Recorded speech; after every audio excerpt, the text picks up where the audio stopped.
morning, everyone. Matthew Kadish here, the producer of the Salty Nerd Podcast, coming at you for yet another salty Saturday morning. And we've got so many topics that we're going to talk about today. But one of the reasons why we were a little bit late getting started is because two of our panelists have yet to arrive. So it's a three-person panel this Saturday. With me, as always, is Matt Vader 74. How you doing, buddy? There's nobody here. I don't know what to do. You guys are going to have to talk a lot. Yeah. Gonna have to get some insights. And the one person who's on time, Culture Casino, $8. How you doing, my friend?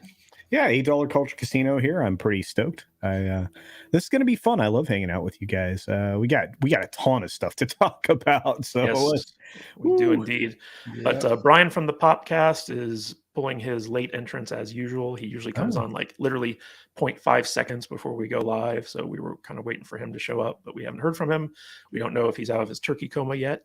And joining us later on will be Mexican Iron Man. He said that he's going to be about a half hour to 45 minutes late because he has an appointment, doctor's appointment for his mother. He's going to like drive her somewhere or something like that.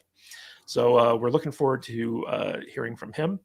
But before we get started, I want to give a shout out to everyone in the chat. Anthony Mark, always good to see you, sir. Gavin Blackburn, Sir Kenos, Joker Voice, hashtag keep talking. Mr. Farnsworth is here. And Penny, Danny's mom, good to see you. E. Clay Thomason, good to see you. Dustin Neely, and of course, Danny himself, the Dork Knight. Thank you all for being here in the chat today. We really appreciate it. And special shout out to the Astro Nerd Boy, who's been our top super chat. He dropped $100 on us one time. So he gets a special place in the pantheon of contributors.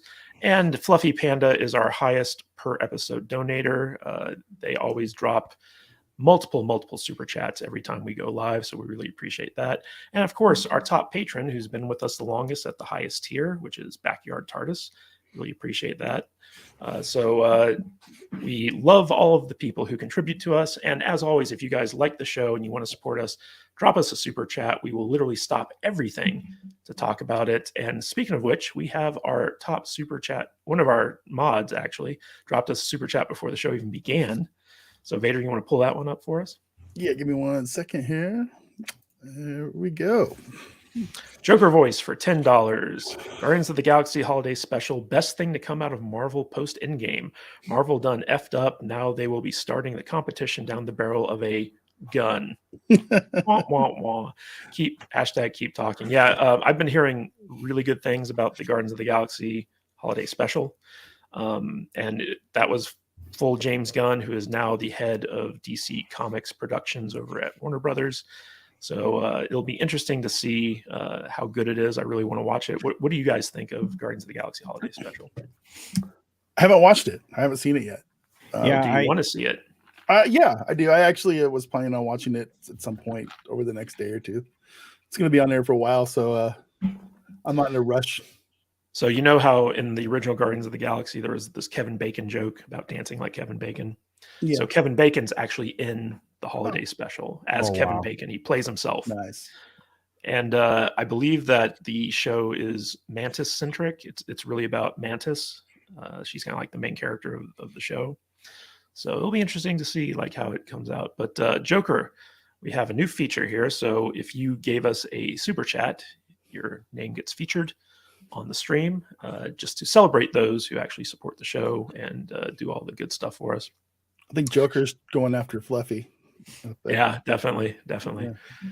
Fluffy Panda's position as highest donator is not secure because it goes per episode. So whoever was the highest donator or most donator last episode gets that. All right, guys. So we have a lot to talk about today. Let's get right to it. And I'm really glad that Culture is here to discuss this topic because it's about Disney. Oh, boy. And the big news to come out this past week, which was a bombshell to the entertainment industry, is that Bob Chapek, who was the current CEO of the Walt Disney Corporation, was unceremoniously fired, tossed out on his butt, and replaced by his predecessor, Bob Iger. And there's been a lot of speculation over like the Game of Thrones drama that went on behind the scenes here, like how you oust a sitting CEO and then replace him with like the guy who came before him. Like, what happened here? And there's a lot of stuff. In fact, there's this Bounding into Comics article that says Disney Insider speculates Bob Chapek was fired because he crossed Disney's HR department that pushes radical woke politics. Yeah. There's this, I would say, misconception out there that Bob Chapek was a liberal. He was trying to move more towards, sensible policies of the right wing, and I don't think that's true. I think he was, as much of a leftist as Bob Iger was. Shout out to Midnight's Edge, who that story referenced. They've been covering this really, really well in depth, and I tried to get Tom on, but of course, I think he's in a turkey coma as well. So basically, the way that this all worked out was that after Disney's last earnings call, which showed that their profits had dropped precipitously, and that their streaming service actually barely made any money. In fact, I think it might have lost some money, but the revenue growth year over year was only like $2 million. So it was like, instead of 160 million last year, it's like 162 million. And that's not enough to cover all the money they spent on producing new shows and movies and stuff. Not even close. Yeah. But in addition to that, the revenue from the parks were down. Bob Chapek's big thing in Florida, where basically he got their special tax privileges revoked for coming out against DeSantis and the quote unquote "don't say gay" bill, and all this other stuff. Basically, it's very rare for a CEO to get ousted unless they're just tanking the stock price. Yeah. And from this article, that, by the way, we have all of our articles listed in the description in case you guys want to read them independently. It became clear that this didn't have anything to do with Iger's or with Chapek's politics. It had everything to do with the fact that his restructuring of Disney tanked their profits. Like literally, he was costing the company money. He was causing the stock price to go down, and the board of directors basically looked at the fourth quarter's earnings call and were like, "Whoa, this guy's driving us into the poorhouse. We need to get rid of him." And so it all comes down to money, in my opinion. Like, that was like the big motivation for this change. It didn't have anything to do with worldview or politics or anything like that. It was strictly a financial decision.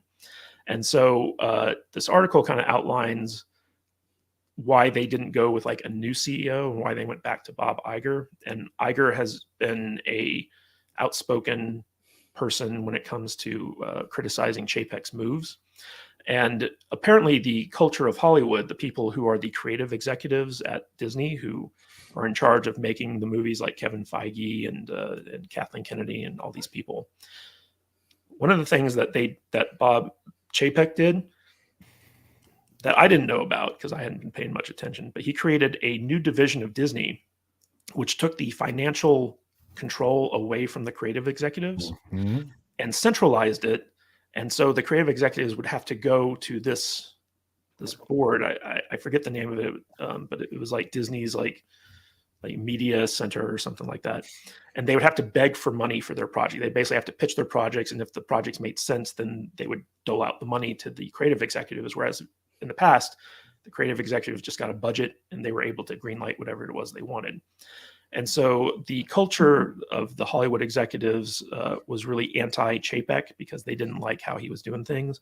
And then on top of that, he was getting ready to institute a lot of austerity measures, kind of like how Elon Musk kind of came in and fired a bunch of people to make Twitter profitable. Because of the downturn in Disney profits, Chapek was planning on firing a bunch of people and doing some cutbacks and stuff like that. And the Disney board didn't want to do that. So there was a whole like Game of Thrones thing going on here that was really kind of interesting. And it's very rare to see this type of move made for like a big Hollywood studio. So I want to get your guys' take on it. Culture, since, you've obviously covered this thing in the past, I'd like to hear your take on the Battle of the Bobs.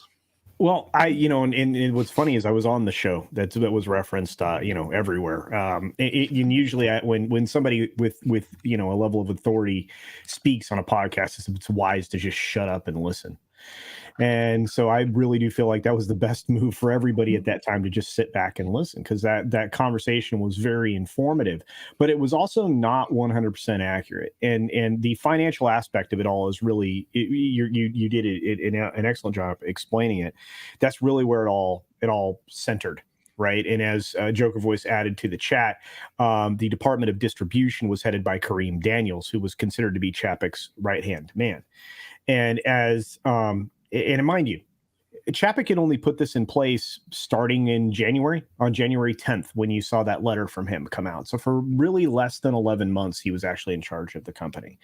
So if people want to start pointing out that, the company was losing money, as far as streaming and everything else was concerned, he was following the playbook that Iger had put in place. Nothing. And Iger never truly stepped down. He was always kind of there, like managing other stuff. Yeah, they created a board position for him so that he didn't have to leave, because he was walking out the door when everything went off the hook in China, right? And then spread across the entire, well, I'm not going to say any of those things, but when you look at how that all went down, really Chapek didn't do much. He had just started his reorganization and creating this Department of Distribution and aligning all the different departments differently. That was actually also a subtle move to hide money. A lot of people don't recognize that they had moved the theatrical unit from where it had been elsewhere, so that they could hide some of the colossal failures that were about to happen or that were happening in real time. And all of that is correct, but it came down to the financials, and most specifically with the streaming. In one quarter, they were negative $1.5 billion in revenue just for streaming in one quarter. It's insane. Real quick, the department we're talking about is called the Disney Media and Entertainment Distribution, or DMED. Yeah. So the Department of Distribution, whatever. But and it's very interesting because again, it was a completely different alignment from Iger. Iger had aligned the parks in all the different elements in a very streamlined way that was easy to digest for the shareholders. Chapek had made it somewhat more convoluted, but this is not all done in a vacuum, and it's one of the things that is even more complex here. McCarthy went nowhere. McCarthy's not new. McCarthy, the CFO, the chief financial officer there, she's been there for a long time. And she's the one that would have been, essentially navigating how to move the money about. I mean, Chapek obviously is a senior officer there, and she may have been doing it under his direction. But, it is very much unprecedented at Disney for things to go down this way. I don't think I've ever seen anything like it. And as Joker Voice also points out, this is only the 7th CEO in almost 100 years of this company's existence. I mean, next year is 100 years. I'd always found it odd that they chose Chapek, because he comes from the parks division, and one of the big criticisms he got was like he wasn't able to connect to the creative types the way Iger was. Iger understood that the CEO job isn't just a numbers and cents game; it's also political, it's also kind of social, and so like he was able to navigate all that stuff. But before we get going, I want to bring on our queer representation on the panel, Brian from the podcast. I'm so sorry. He's here. He's queer. He's late, as always. Welcome, Brian. I overslept. We kind of expected now. Too much turkey. It's okay.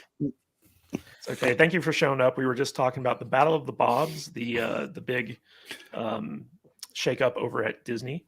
Culture, is there anything else you want to say about this before we move on? Well, just like you said, I mean, just that, the parks division didn't exactly have a booming quarter. They have a lot of problems. But again, none of this existed in a vacuum prior to Chapek's arrival. You were 100% right that Bob Chapek, or Paycheck, if you would prefer, Cheapskate. Paycheck. I mean, he's got a lot of unflattering nicknames.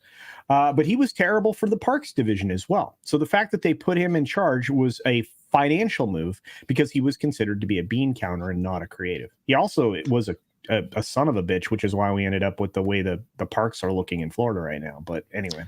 I should also point out that this is one of the reasons why Kathleen Kennedy was never fired from her position at Lucasfilm, is because she never affected the stock price like Chapek did, right? Like the board of directors actually, after that fourth quarter earnings call, got together and were like, wow, we're losing money. we got to fire this guy. Kathleen Kennedy never did that, right? Even though like there were some bungles in her handling of Star Wars always made a profit. And that's one of the reasons why she was able to keep her job. So Brian, I wanted to hop to you. Thank you for showing up. Basically, what's your take on Bob Chapek getting ousted and Bob Iger coming back in to replace him? I think it's a good thing. Because any shakeup at Disney right now is a good thing. Disney is a disaster. So you know what? Bring in the guy that I mean, he's probably just as insane as the other guy, but at least he understands that the bottom line means maybe a little less politics, because the last guy didn't seem to care about the bottom line. Remember that stuff in Florida when he was like I forgot exactly what happened, but it's the Don't Say Gay bill. Yeah, the Don't Say Gay bill. Yeah, basically, DeSantis revoked their cushy tax privileges for Disney World, and now they're paying unequaled, unprecedented. You can use a lot of additional descriptors there, but they were their own quasi government. Anyway, yes, they were. But now that whole Disney World resort is subject to Florida governance, which I'm sure the board wasn't happy about. No, that was a disaster, and that's under the previous guy's watch. So I think that this is a good shakeup, and I gotta tell you, the stock price went up, and considering I have like half my portfolio is Disney, that's good for me. I'm not even a fan of Disney. I'm just going to recognize that Disney is not going to go out of business. Just a Disney shill. You're collecting the paychecks. So Disney's not going out of business. So I might as well buy when they're so low that they're like on their knees. And then in a few years, when they're back to being where they should be, it's profit, you know? Brian's one of these Android phone users who has a bunch of Apple stock. I do have Apple stock. Yeah. Okay.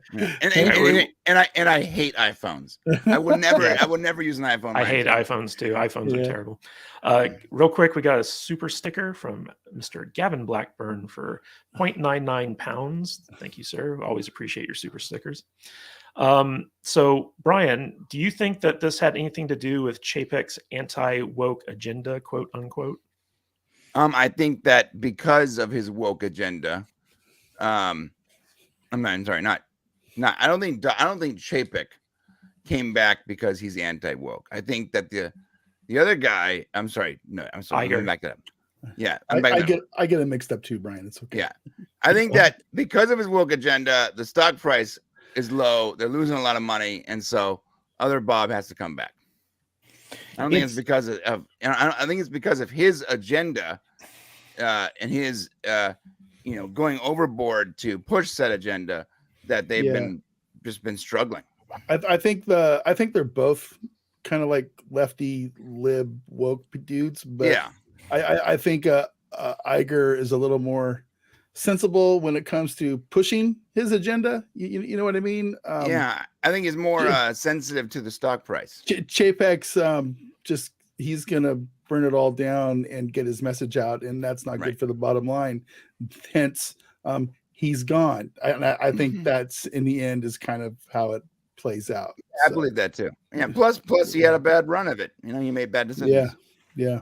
So Vader, what's your take on the Battle of the Bobs? I think I just gave it to you. I don't pay a ton of attention to this kind of stuff. It's just not. I'm not interested in the runnings of the business side of any company. I find it dry and boring. But I do like the drama that comes with some of this stuff, and it drives the bottom line of these companies. Like I just said, I think Chapek is a super woke lefty nut, and he fits right in with his agenda that they're pushing. You can't touch a Disney product now without there being some kind of agenda thing attached to it, whether it's trans crap or LGBT stuff or whatever. They can't tell good stories anymore. They have to get their stupid messages in there, and he's all about that. And Iger started that, but when Chapek came along, it was just full throttle to the floor, and people don't like it. And I think I hurt the bottom line along with all the other stuff that's going on. DeSantis isn't going to put up with that shit. You know, it's just the way it is. So, you know, they made a business decision, and I think they probably made the only one that they could make. Can I pose a question to everybody? Because I think that kind of will reset the tone here. Do you think that Chapek is a better negotiator for the future of the district that operates in the 2 counties in Florida specifically? Or do you think Iger's the better negotiator when it comes to that? I think Iger's a better businessman. I think he'll have the company as a whole on the brain more than Chapek would. But that's just me. Yeah, one of the interesting things about Iger is like he's very in tune with the liberal elite of California. Like he knows about like how the creatives need to be treated. He knows how to say all the right things to the right politicians. He's a very savvy dude. And that's one of the reasons why Disney flourished so much under his leadership. And I think that what happened in Florida was that Chapek initially, like he wasn't going to comment on things. And then he got bullied by underlings into coming out and saying something. Right. And he underestimated the response that DeSantis was going to have to him, because nobody saw that coming from DeSantis. And DeSantis was like, oh, you want to F around and find out? Okay, here you go. And now I don't think there is any negotiating that back. I think Disney's now on the hook for pretty much any taxes that Florida wants to start levying. Well, there is a they're negotiating in the background right now and have been for a bit, and they have another period of time, a decent period of time to get there. I think it's June of this next year, 2023. So I imagine some kind of concessions will be made as to just how much governance they are allowed. Well, I don't see what's in it for Chapek, or not Chapek, DeSantis. Like, there's literally nothing in it for him to go back. There the way are things were. Right. Well, there is, but like I said, there are negotiations being done in the background. I wish I had an easy way to get a hold of Legal Mindset, but he can speak to that because he's one of these people that actually negotiates special districts, because there are lots of special districts in places, especially Florida. But you know, based on what he'd been hearing, because again, he'd worked specifically with these things in Florida, that there are things happening there, and I tend to listen to people who are very well informed like that. But I anticipate that there will be allowed a certain amount of governance, because it streamlines a lot of things for not just the counties, because it operates. I mean, you're talking about a massive property, 43 square miles that's spread across 2 counties, and technically a third. But you know, you also have a lot of water management and other things that are done on property that would be very difficult for those entities to manage outside those counties and anybody that would be assigned to the specific duties. So you know, Disney on property operates its own fire response, its own security team, its own tactical response team, et cetera, et cetera. So and again, not to extend this conversation out any longer, but I think they're going to be allowed a certain amount of governance. And I think that's the stuff that's being worked on in the background. So. Yeah. All right. So we got a $20 super chat from Neil. Nice. I've been reading The Writer's Journey, and the author said he used to consult for Disney in the 90s, and the hero's journey was standard at Disney. That's no longer the case with Marvel Star Wars. It's depressing. Well, you know, the issue really here, Neil, is that the creatives who are in charge of like the movies nowadays, very few of them understand storytelling, and the writers they hire are like friends as opposed to people who actually respect the craft. And so you get a lot of very incompetent storytellers hired at these studios that don't know what the hero's journey is, or they're like, I'm so brilliant, I don't need to stick to like a structure, I'm going to do my own thing, you know, kind of like how Vader wants to do every podcast that we record. Just I do what? Throw structure to the wind and just like wing it. Oh, yes. Well, there's a happy medium there. Who needs segments? Yeah. Who needs organization and structure? But yeah, I think a big problem here is that it doesn't take any real qualifications to call yourself a writer, and so people get hired as writers who don't really know anything about writing. And that's a big problem in Hollywood right now. And speaking of people who don't know anything about writing and big problems in Hollywood, let's talk about Kathleen Kennedy leaving her Nice position segue. at Lucasfilm. All right, guys. So basically, we have a rumor flying around here, and this isn't a new rumor, but Kathleen Kennedy is supposedly leaving her position as the head of Lucasfilm in 2023 after the premiere of Indiana Jones 5. And this is a rumor that's springing from our good friend, John Campea. He did a segment on his show where he basically cited an inside source who said that the decision's already been made to remove Kathleen Kennedy.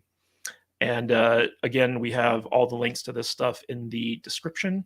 So if you guys want to check this stuff out on your own, you can. I'm not going to play the clip, but he got his take from Robert Meyer Burnett and his other guest. And he basically said that, like, look, I'm not a scoop guy. I don't really report on scoops, but I've heard this from enough sources who I trust within Disney and Lucasfilm that I think that this is legit. Now, you guys know my stance on Kathleen Kennedy has always been she ain't never getting fired. She ain't going anywhere. But I'm going to go on record here and say that I think that there's some truth to this rumor. This is the first time I've heard the rumor of Kathleen Kennedy getting fired where I said to myself, yeah, I can see this. But it's not that she's getting fired, right? So like the way that this is working, we just talked about the Battle of the Bobs at Disney. And with Iger coming back in, Iger is a temporary CEO. Like he's not coming back for a long time. He's going to be there for maybe a year, and then they're going to replace him 2 years, whatever. Right. But the idea here is that Bob Iger was the one who looked at Kathleen Kennedy's record of producing Star Wars movies and was like, every movie you've produced has been like a crap show, not financially, but behind the scenes from a production standpoint. And he put the brakes on releases and pivoted Lucasfilm to do Star Wars TV shows, where Kathleen Kennedy has been marginalized, right? It's mostly Favreau and Filoni who's in charge of like the TV show stuff. Kathleen Kennedy just kind of puts her stamp of approval on it and tries to take credit for the successes. But I think with Andor underperforming and all this other stuff, she can't really lay claim to a win. And her last big thing is going to be Indy 5. That was like the last big movie that she kind of like greenlit and put out there. And so the idea here is that she voluntarily retires after Indy 5, because that's going to be a success no matter how bad the movie is. And so she's going to go out on a high note. And basically, I think like Iger coming in is like, Kathy, it's time for you to go so we can start getting Star Wars movies going once more. Right. Because she has a terrible track record of actually getting the movies that she greenlights going. So I think that they want some change at Lucasfilm, and I think that Kathleen Kennedy is more than happy to kind of like step aside. But I also think that she's probably going to pick her successor, and that person's going to carry on her quote unquote legacy. I'd be very surprised if Filoni got the position or something like that. Like a lot of people are speculating, but as a longtime proponent that Kathleen Kennedy is not going anywhere, this is the first time that I believe this rumor could be true. I think that there's a very good chance that she would step down after Indy 5. So I want to get the panel's take on this. Let's start with you, Matt. What do you think? Do you think that this rumor holds any truth to it? Yeah, I actually do. I don't know. I couldn't say why or how. It just feels like it's time, right? I mean, you were on record years ago at this point now saying that she's going to be here through whatever they do with Indiana Jones, and that makes sense. It was like her like big foray into the industry, if I remember correctly. Maybe I'm wrong, and it would be a good bookend for her to go out on. I mean, she's got money. She doesn't have to be there for forever at Lucasfilm. She doesn't. I wouldn't. If I was her, I wouldn't want to stick around a whole lot longer. I mean, she has to be self-aware enough that the Lucasfilm has been a disaster under her she doesn't see it that way. But she has to be self-aware. She has to be. No. And it's a good time for her to go, I think. And I think that she realized she's getting old. She probably wants to retire. She doesn't need money. Her and her husband probably want to go spend their days on a beach in Tahiti drinking, Mai Tais or something. I mean, that's what I would want to do. Who wants to go to work every day, even if it is at Lucasfilm? you know. So yeah, I get it. I think it is probably correct, and more power to you. Get the hell out of here. But what sucks is that she's going to handpick her successor, and it's not going to change a whole lot, I don't think. But I guess we'll see. So, Brian, one of the reasons I think that this rumor has some teeth is because it's going to coincide with her contract renewal as well. Mm-hmm. And so, like, the timing of it works out where it's like Disney's just not going to renew her contract. And so, like, that'll be like a very easy way for them to not only, like, you know, get rid of her, but also for her to step down and not, and, you know, save face in doing so, and keep her legacy intact. But what do you think? Like, do you think that this is actually going to pan out this way? Do you think that she's actually going to retire around this time? I don't know if she's actually going to. And I'm not necessarily, you know, trusting John Campea. I thought it was funny when you're like, our good friend John Campea. I'm like, is he our good friend now? No. I'm not even sure if he hasn't blocked me yet on Twitter. Or I know he's on Twitter. Yeah, I check from time to time to see if he's blocked me. I believe that this is a good time for her to exit. I don't know if she's being fired. I think that they're mutually cutting ties. I think that it's too good. I think Doomcock would be out there just like parading in the street if she was being fired right now. So. Well, his sources have been telling them that for years, so eventually he's going to be right. That's true. Can I address this really quick? I was actually going to talk to I know about that. But go ahead. Go ahead. I just really quick. I just want to say, it's Star Wars. You know, Brian could have wrote a script down there for Star Wars and it made $1 billion, right? Right. I mean, come on, that's like not really. Well, the counter to that argument is Solo, but we'll get to that in a bit. It's Solo. Yeah. So one of the things I wanted to ask Culture about, but real quick, we actually have a super chat I want to get to. Oh, good. So the Seaman for $5. You all have thoughts on the horrid rumors on Indy 5 that Helena replaces Indy at the end. That's the rumor. So far, all the terrible rumors that we've heard about the Mangold script are being reinforced. So I'm guessing that the answer to that is going to be yes. We're going to get Indiana Jane at the end of. Of course 5. You are. Yeah. So I wouldn't be surprised if that's the case. So that's just a very unfortunate aspect. That makes me so sad. Yeah. So Culture. One of the arguments I hear, and Robert Meyer Burnett in that John Campea video actually said this, and I just wanted to slap him because I'm like, you're smarter than this. He called Kathleen Kennedy one of the greatest producers to ever live. Oh my God. Oh, sure. But then the other panelist made a point, and I wanted to thank him because like I was like, thank you. This is correct. That not all producers are created equal. Mm-hmm. Like Kathleen Kennedy is one of the worst creative producers I think I've ever seen in Hollywood. Okay. But when it comes to logistical producing, where she works with very talented people, and Steven Spielberg is like, Kathy, we need 50 extras by tomorrow morning. She's like, I'm on it, boss. She corrals 50 extras the next day. So when she works with very talented people who tell her what to do, she can do that. But when left to her own devices and her own creativity, she's a disaster, which makes her a bad producer from the creative standpoint. Now, all of her billion-dollar movies are hand-me-downs from Steven Spielberg and George Lucas, two of the most talented creators to ever work in Hollywood. Most of it's Steven Spielberg. So all of her big successes are either from Steven Spielberg, George Lucas, or her husband, super producer Frank Marshall. Yep. She's never actually soloed a movie by herself that has been a huge success, right? All of the Star Wars movies, she didn't create those. She just inherited them.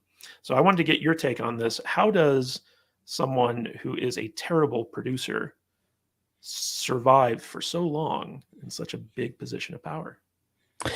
Yeah, well, you actually mentioned all the reasons when you were asking the question. I mean, she has been essentially uplifted, placed on a pillar by all of the people with whom she worked with.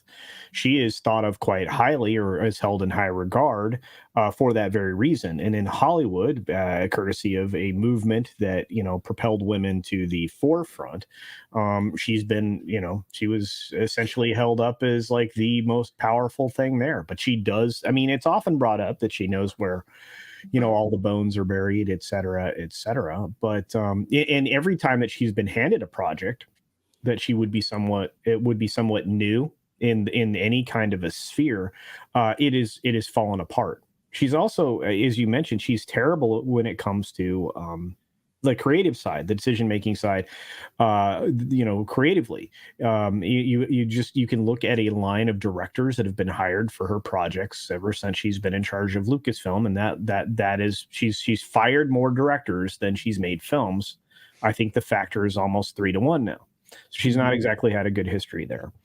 So the question being, how is she thought of, or is in such high regard? I have no idea.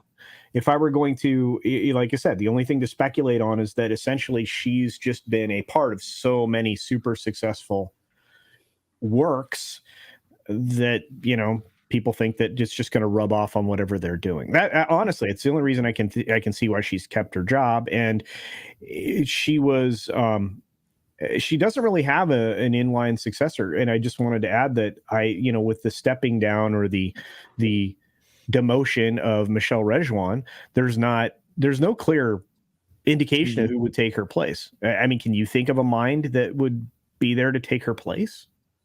I can't. No, she hasn't really groomed anyone for that position. No. Real quick, I want to highlight this comment from That Junkman. Yeah. That Junkman, thank you so much for joining the stream, by the way. Appreciate seeing you here. Yeah. He says, so if it's good, she didn't do much, but if it's bad, it's all her fault. I didn't say she didn't do much. I said that all of her really good movies that people point to as huge successes are from much more talented filmmakers, like all the Spielberg movies that she worked on. That wasn't her. That was Spielberg. All the movies that George Lucas worked on. That wasn't her. That was George Lucas. Even her husband, Frank Marshall. Yeah. Right. So it's not that she didn't do much to make the movies good. It's that she wasn't the creative force behind those good movies. When she is the creative force behind certain movies, they turn out to be very lackluster or flat out bad. And that's the point that we were making. Well, can I ask a question real quick? And it is, is she single-handedly responsible for returning us to the Hollywood norm where sequels make remarkably less than successively? Because for a period of time, which was very strange, by the way, we saw a ramp up where films that were in sequence were making more money every time they release. So like, you just had this scale where, a sequel was going to make more money than the previous film, et cetera, et cetera. Spider-Man and all these other things, everything that's tied to the Marvel universe, et cetera, et cetera. So she reversed that trend specifically with Star Wars. Every time she released something, it got progressively. I don't know about that. Like, you don't want to correlate those two. Well, it's very rare for sequels to outperform the originals because most sequels tend to not be good. Right. So I wouldn't chalk that up to being like a Kathleen Kennedy problem. But there's another chat from That Junkman, and it says, you're not in the business for that many years if you're not good at that. There are a lot of people in the Hollywood business who are not good, who have been in there for years. And like, I used to work in Hollywood. I've met a lot of them. That like just being able to make stuff in Hollywood does not equate to talent. Right. But real quick, we got a super chat. Case in point, real quick, the most prolific television guy in the last several years, or one of the most prolific television guys in discount television, has been Greg Berlanti. His shows lose money across the board every single time. They can't get enough advertisement to support whatever it is he was putting out on the CW. There are a lot of people who are really bad that keep gigs. A lot of Hollywood is about personal relationships. Yeah. And when you're someone like Kathleen Kennedy, who has Steven Spielberg and George Lucas in her corner, because she's been with them for literally decades, and your husband's a super producer, you're kind of insulated on a lot of levels. So like, if you're bad, you're going to get protected. Real quick, the Seaman for $5. All Kathleen Kennedy does is self-inserts. See Ray, Phoebe Waller-Bridge in Indy 5, the Galactic Cruiser Captain, etc. I don't really like. I've seen that tweet and that meme, and I can see why people would agree with that. But I don't see them as self-inserts. They just all happen to have like brown hair, like Kathleen Kennedy does. They're actually more like Mary Sue's, and so I don't see that correlation there. Point of order. Isn't Kathleen Kennedy a Mary Sue?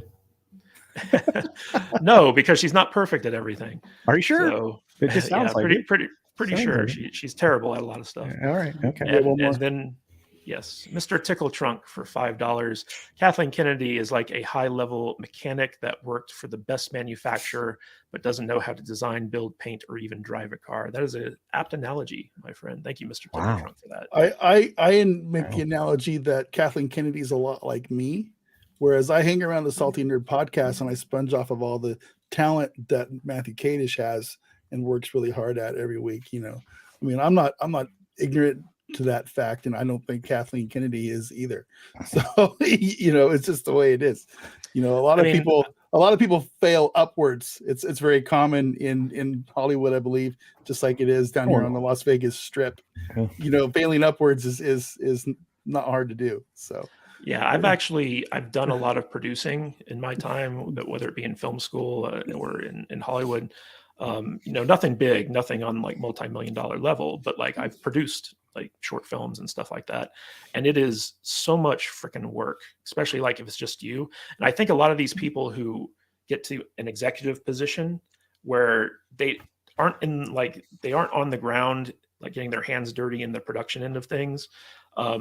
They tend to make really bad decisions because they don't understand the logistical aspects of their calls. And the people who've actually become production executives from producing actual movies tend to make better movies because they understand the process more.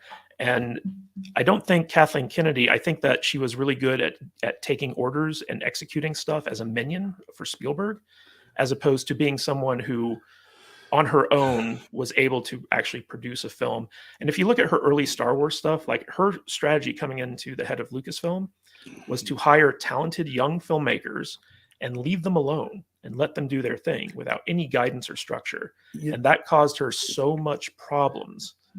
Unbelievable. If I was Kathleen Kennedy, I would retire from Lucasfilm and I would go open up a coffee company.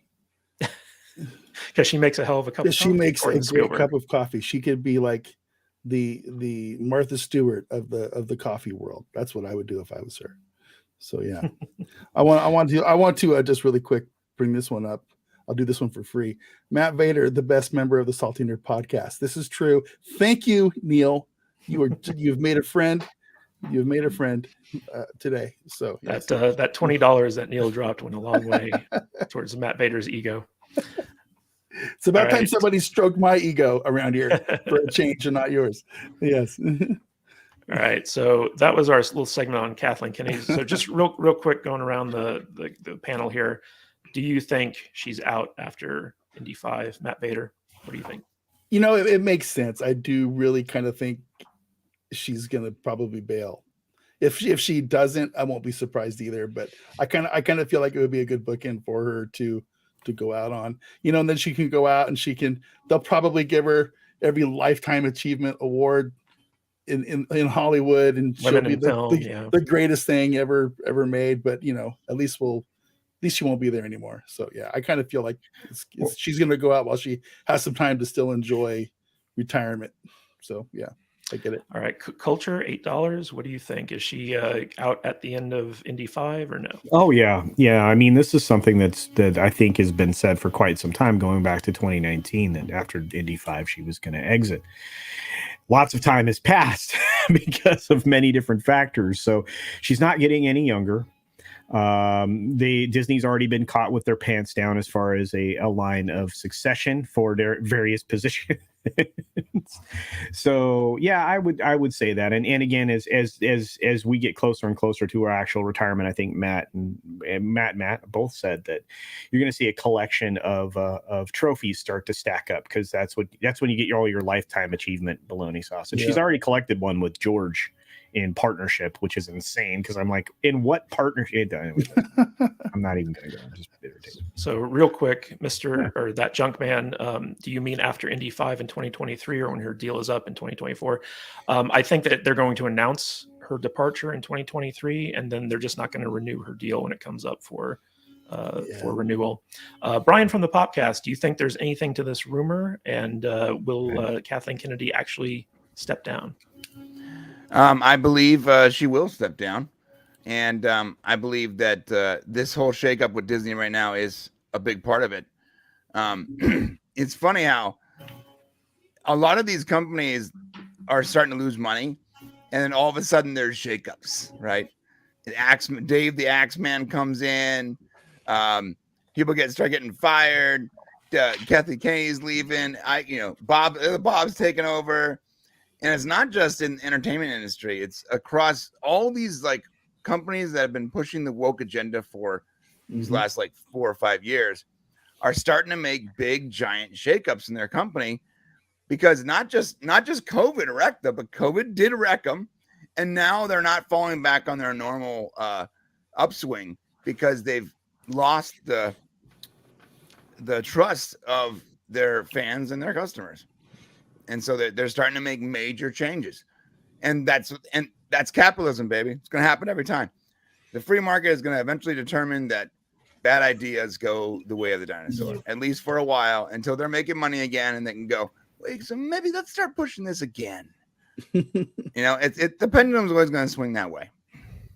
So speaking of free market capitalism and CEOs making big moves, let's talk about Elon Musk and Twitter. Oh boy. So we got a couple of stories we're going to cover about Twitter, because Twitter's just so damn fun right now. That but one of the big was chef's kiss. Was fire, yeah. So basically, one of the big things to come out this week is that Elon Musk found a secret closet full of hashtag Stay Woke t-shirts at Twitter. And again, all the articles are linked in the description for those of you who like to read on your own. But you can see some pictures here where he basically found this huge cache of hashtag Stay Woke shirts, and he tweeted about this. Down here, it's like found in a closet at Twitter HQ, crying, laughing emoji. I love Elon's tweets, man. They're just endlessly entertaining. But it's like he's a billionaire version of one of us. He really is, right? Yeah. It's like, hope all judgy hall monitors stay on other platforms, please. I'm begging you. But a lot of people are pointing to this as proof that the previous regime really promoted woke politics. And Elon has actually come out and tweeted that it's worse than anyone ever actually suspected. And he's going to be spilling some tea, supposedly, in the future. Brian from the Popcast, what do you think of this? I want one of those shirts. I know, right? I want one so bad, and I have the ability to make that happen. So I'm gonna probably next Saturday I'll be wearing that shirt. Actually, Brian, Elon did another version of the shirts that says hashtag stay, and then in little words it says at, and then work. Stay at work. Oh man. Hey, if you want to, I'm gonna share my screen really quick. Can I do that? Yep, go ahead. If I remember how to do this. It's so Jesus. How do I do it? Wait. God, you've done it before. I know. Every present, right? Yeah, present. Share screen. Yeah. Share. See, I made that in like 3 minutes ago. So there was a tweet that came out that said, "We worked so hard on that, Mr. Musk. I want you to make sure that I get this T-shirt so I can give it out to all the people who deserve it." Or something like that along the lines about how they worked so hard on this silly thing. And we should take the original design and then just add in little words in the parentheses and go broke. Right underneath it. Yeah, it's just the clutching of the pearls is is strong over this tweet, and I love every second of it. I mean, listen, Twitter has been so fun the last couple of weeks. Oh yeah, it has been absolutely insanely amusing and fun, and I don't know any other way to say that. He's changing culture. Unfortunately, there's battle lines are being drawn. I mean, in the end, I have a feeling that Google and Apple are going to try to take him out. We're actually going to talk about that. Yeah, but in the meantime, he's not taking any prisoners over there. He's it's really been fascinating to watch, and I've gotten into discussions with people at work. It's like, well, why did he have to fire all these people and yada, yada, yada? And it's like, those people didn't do anything. Those people come to work and they got their little pedicures and they went and did their yoga sessions and they had free lunch and they got their lunch in their fancy little lunch area, I was trying to explain, they've got 10 people coming in that can do the job of one person. So he's cutting the fat down to the bone, like any good business guy would do. Well, there's also the situation where basically 50 of their top 100 advertisers pulled out, and he needed to basically cut expenses. He needed to take austerity measures. But real quick before we move on, Fluffy Panda, our highest donator, for $5. Hey all, people like Kathleen Kennedy usually fail upwards. Real reason she's probably gone. No more billion-dollar franchises for her to ruin. It's true, but I'm sure they can find a couple if they really wanted to. Yeah. All right. Culture Casino. What do you make of this secret stash of #StayWoke t-shirts? I'm one of those weird people. I'm going to take it on face value that this was a cache of these t-shirts that were made by the black creators or the black participants, or can't really call them workers, but the folks that were there of different colors that were there in promotion of staying woke. And yeah, you can definitely find photos of Jack wearing one of these shirts, or a few of them, two different versions of them during his tenure.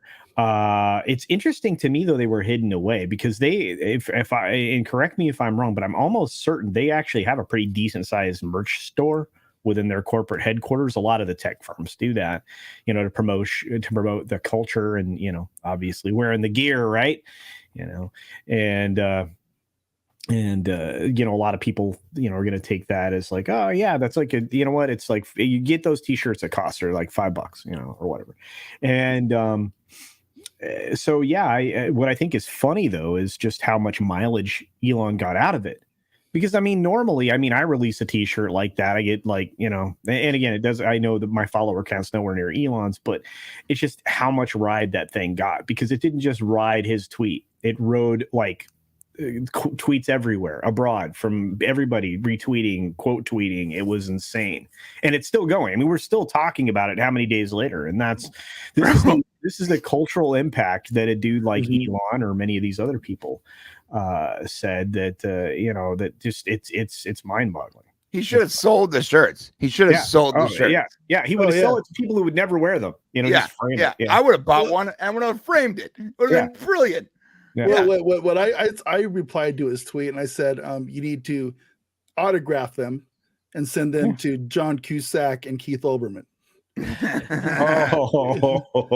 gnarly, bro. Just for free, because they were actually bitching about that on that thread. I love it. Beautiful. I love it. But, So Matt Vader, do you think that the fact that there were so many of these shirts kind of like tucked away, that the previous Twitter regime realized that would be a bad look for all their employees to be walking around wearing a t-shirt like this? Would it have been a bad look? By the old Twitter regime, I think they would have loved it. I think the old Twitter regime was all about this. When you're being called up in front of Congress for bias and having all your employees wearing these #StayWoke t-shirts, you don't think that was something that they might have been concerned about? Yeah, I don't know. I don't know if they cared a whole lot. I think those are probably leftover shirts from a company picnic or something that got stashed away and forgotten about or something. But I don't know, man. I can't get into the head of Jack and the weirdos that used to run that place.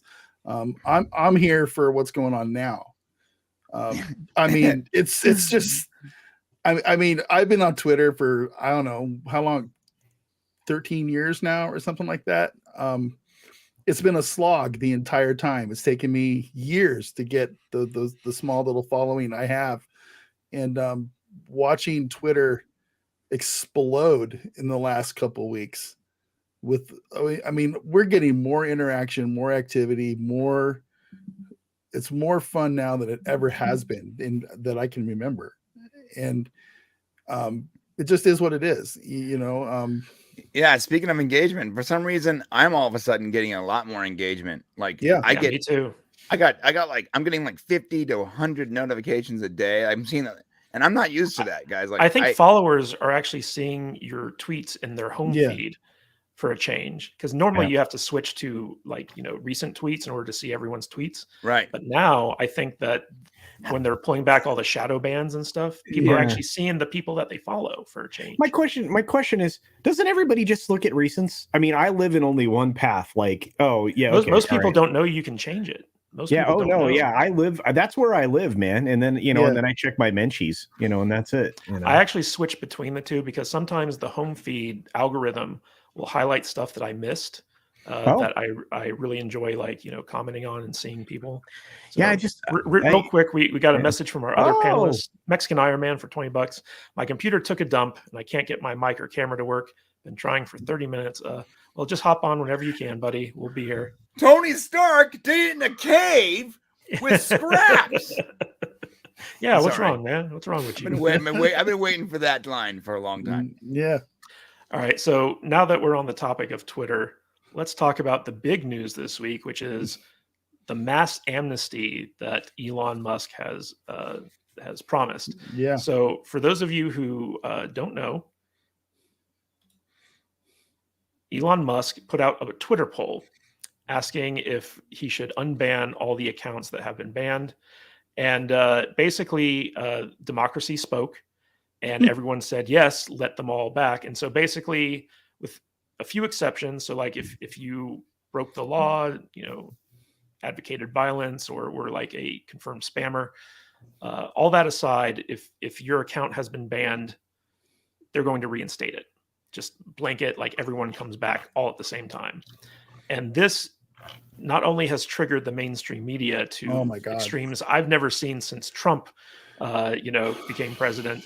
This is going to be glorious. This is going to be one of those things where, like, you remember the day, like what you were doing when 9/11 happened. Like, this is going to be like one of those days where, like, you never forget what you were doing when the Twitter mass amnesty occurred, because it's going to be one of the greatest crap shows you've ever seen in your life. The floodgates are going to open. Angels are going to sing. It's going to be absolutely 100% awesome. What do you guys? I want predictions. I want what you guys think are going to happen. Let's start with you, Culture. What do you think is going to happen when the mass amnesty drops? Well, I think that, like, a lot of people were concerned. I think that, first of all, I think you're right. I mean, it's going to be like cheers in the streets from some people. Maybe not. I don't know. Maybe it's not. Maybe that's hyperbolic. Oh no, it's definitely hyperbolic. But I think that you're going to see some more than just idle threats. I think you're going to see the app stores actually have some issue with this, call into question, any. We're going to talk about that in the next segment. Yeah, so. sorry, but yeah, in addition to that, I think that I think it's going to be glorious. It's going to push away the people who were trying to socially engineer, because they've lost all the headway that they made by eliminating anybody who spoke up against their censorship ways, right? Because the people that are censored largely, and this has been the complaint on the from certain voices, is that, well, they're bringing everybody back that's right wing, nobody from the left wing is being pulled back in. And I'm like going, wait a minute. Point out a significant person on the left side of the equation that was banned. Can we have that conversation? And Elon confirmed that there were no notable left wingers who were banned. Yeah, and so it's like your argument's specious at best, So, but anyway, it is what it is. I don't know. But, those are my thoughts anyway. Go ahead, Matt. I was just going to say, I think there's a method to his madness here. I think he almost has to just do a blanket amnesty for everyone in order for them to kind of get in order for them to dial in on the people who actually should be banned. You know what I mean? Because there's so many people that are out there that got their accounts banned just for having wrong think or the wrong opinion Right. to these people that were in charge over there at Twitter. I mean, I have an app, right, that tells me when people quit following me. But what the app can't tell is the people that quit following you or people that get their accounts banned. So I'll go through there and I'll click banned, banned, banned, banned. So these aren't people that are unfollowing me. These are people that whose accounts are getting whacked for no other reason than having an opinion. So I think he's doing this so that those people will be sorted out from the actual Yahtzees out there that shouldn't be on the platform, you know, and those people that should be will get rebanned. You know, they have usage terms in these things for a reason, and you know, and they just need to enforce them correctly, not on the whims of people's political views. You know what I'm saying? And I think it's a way for him to sort out bots from real humans. I think he's doing a lot of this kind of stuff on purpose. A lot of these polls that he's doing, he has a method to this, and he's doing it for a reason. And that's how I think he's just he's getting more control over this. So I actually think that there's a more pragmatic justification behind this, which is basically, so first of all, he's doing polls to run cover for him by saying, hey, users want this. Like, he knows that users are going to vote yes. So he's like, users want this. I'm just giving the users what they want instead of unilaterally coming in and doing this. But I think that the big reason for the amnesty is actually, so we talked a little bit about how a lot of the major advertisers on Twitter have like paused their ads. And so like they're under a money crunch at the moment.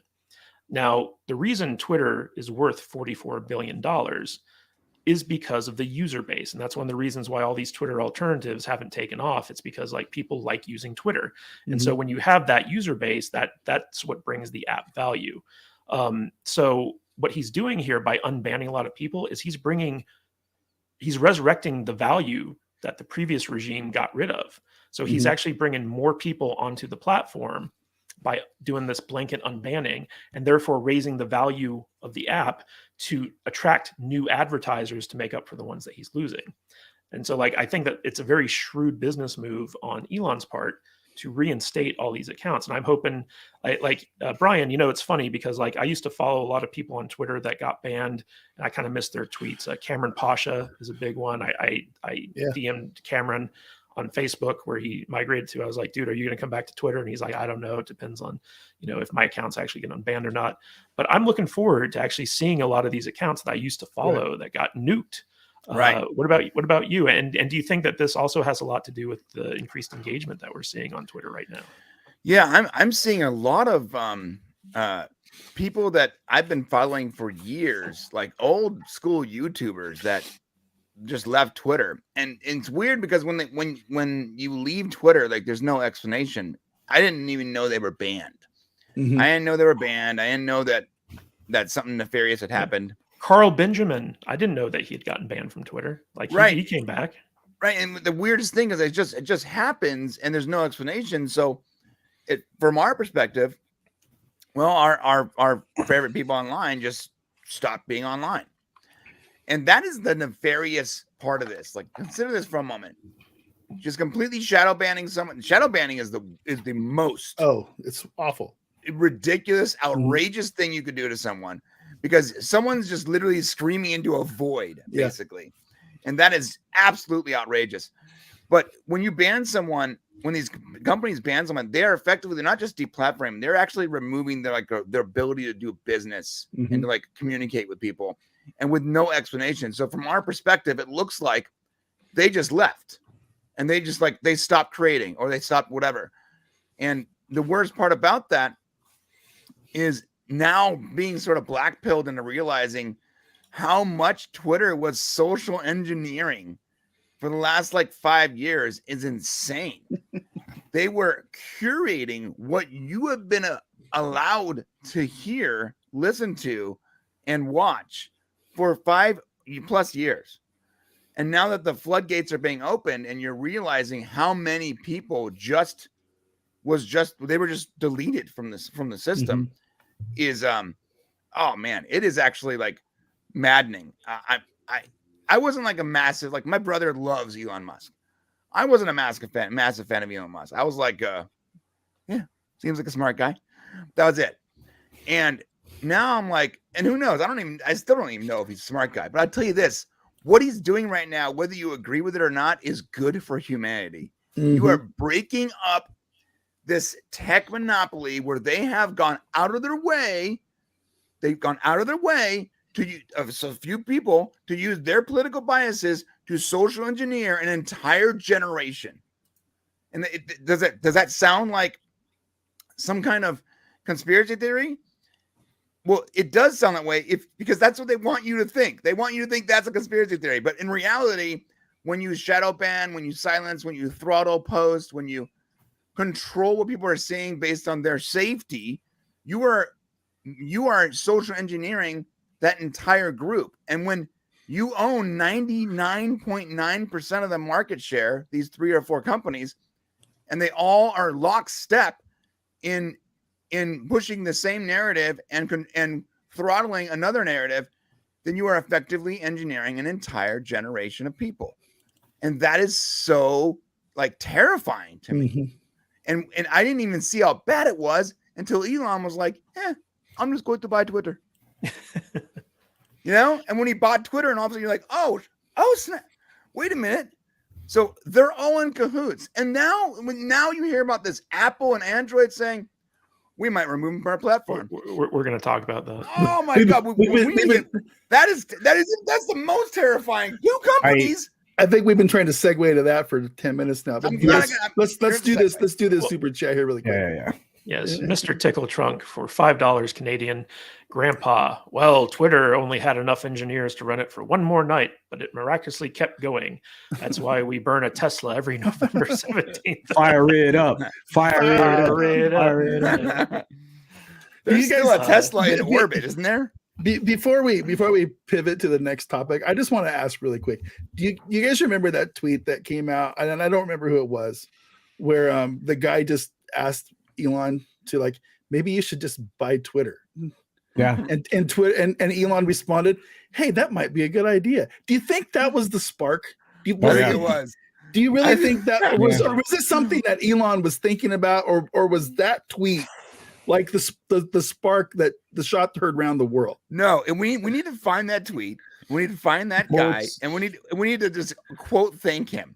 We really should. He should have a. Wasn't it in response to the banning of the Babylon Bee that started that all off? Yeah. And so I think you're right. I think that should be a holiday or something. Well, we should. Well, you know what's funny is that Elon had actually been trying to create this app called X. X, yeah. Which is like the everything app. It's kind of like how China has WeChat, which just does everything. But he couldn't get any traction on it. And so like when it was suggested that he just buy Twitter, he's like, oh, I could take that and just turn it into what I want to do. So I think like that's what got the ball rolling on it. But I also think that that Elon's a humanitarian in a lot of senses. And he just thought that having a free speech platform would be good for the world. It is. And it's kind of interesting to see like everyone who's fighting him on it, such as Apple and Google.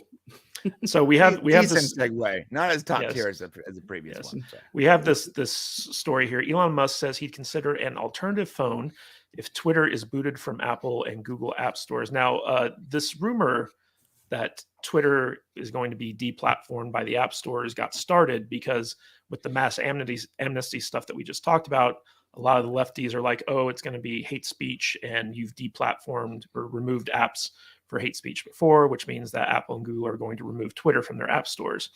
And in response to this, Elon's like, I don't think that's going to happen, but if it does, I'll just make my own phone with my own app store, which is a brilliant response. But the funny thing is like, so first of all, Elon's friends with the guys who run Google. So I doubt that he'd ever get deplatformed from Google. And I don't see Apple doing it either because Twitter's different from like Parler or True Social or like whatever, in the sense that they could easily deplatform those things because lots of people weren't using them, right?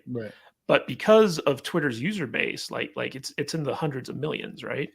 Like they can't just deplatform Twitter because people are going to leave their ecosystem. Like if Apple took Twitter off the App Store, you'd see a lot of people ditch their Apple devices and go towards Android, and vice versa. And if both of them did it, Elon's like, I'll just make my own, and then everyone's going to leave both those and go to Elon's, right? Yep.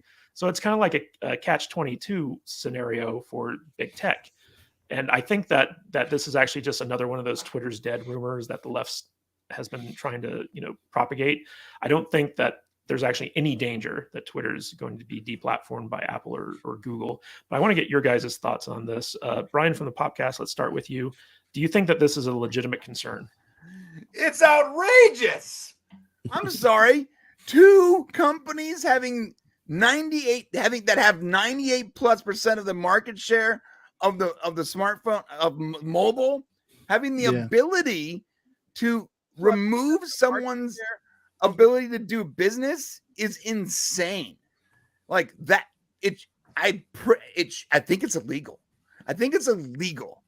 I don't know if it's illegal because I'm not a lawyer, but I'm certain it is unconstitutional that two businesses can, through reading through the lines, can say, you know what, you can't do business. And people are going to argue, well, they can do business. They can use the web. No, Twitter will be bankrupt within a week if it can't be on smartphones. In a week, there will be no reason to run this business if it cannot be on smartphones. So effectively, you are putting a business out of business the second you decide. And think about how scary that is. They have the power to say, you can't do business here because we don't agree with you. Mm-hmm. Holy crap. Like that's way too much power. No one should have that much power. No one. This is why monopolies, anti-monopoly laws exist. And these two companies effectively have a monopoly. No one's competing with Google and no one's competing with Apple when it comes to the mobile space. No one. And you've stepped into my wheelhouse because I've been talking about monopolies and duopolies for quite some time. And you're 100% right. Right now, we have a duopoly, and they're not just being investigated in the United States with an increased vigor.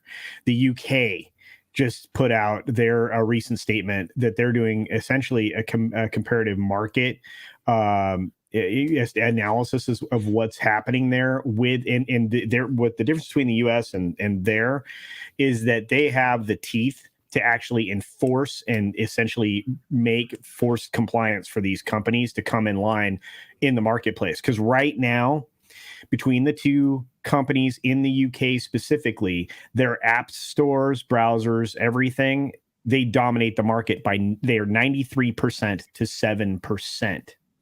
That's it.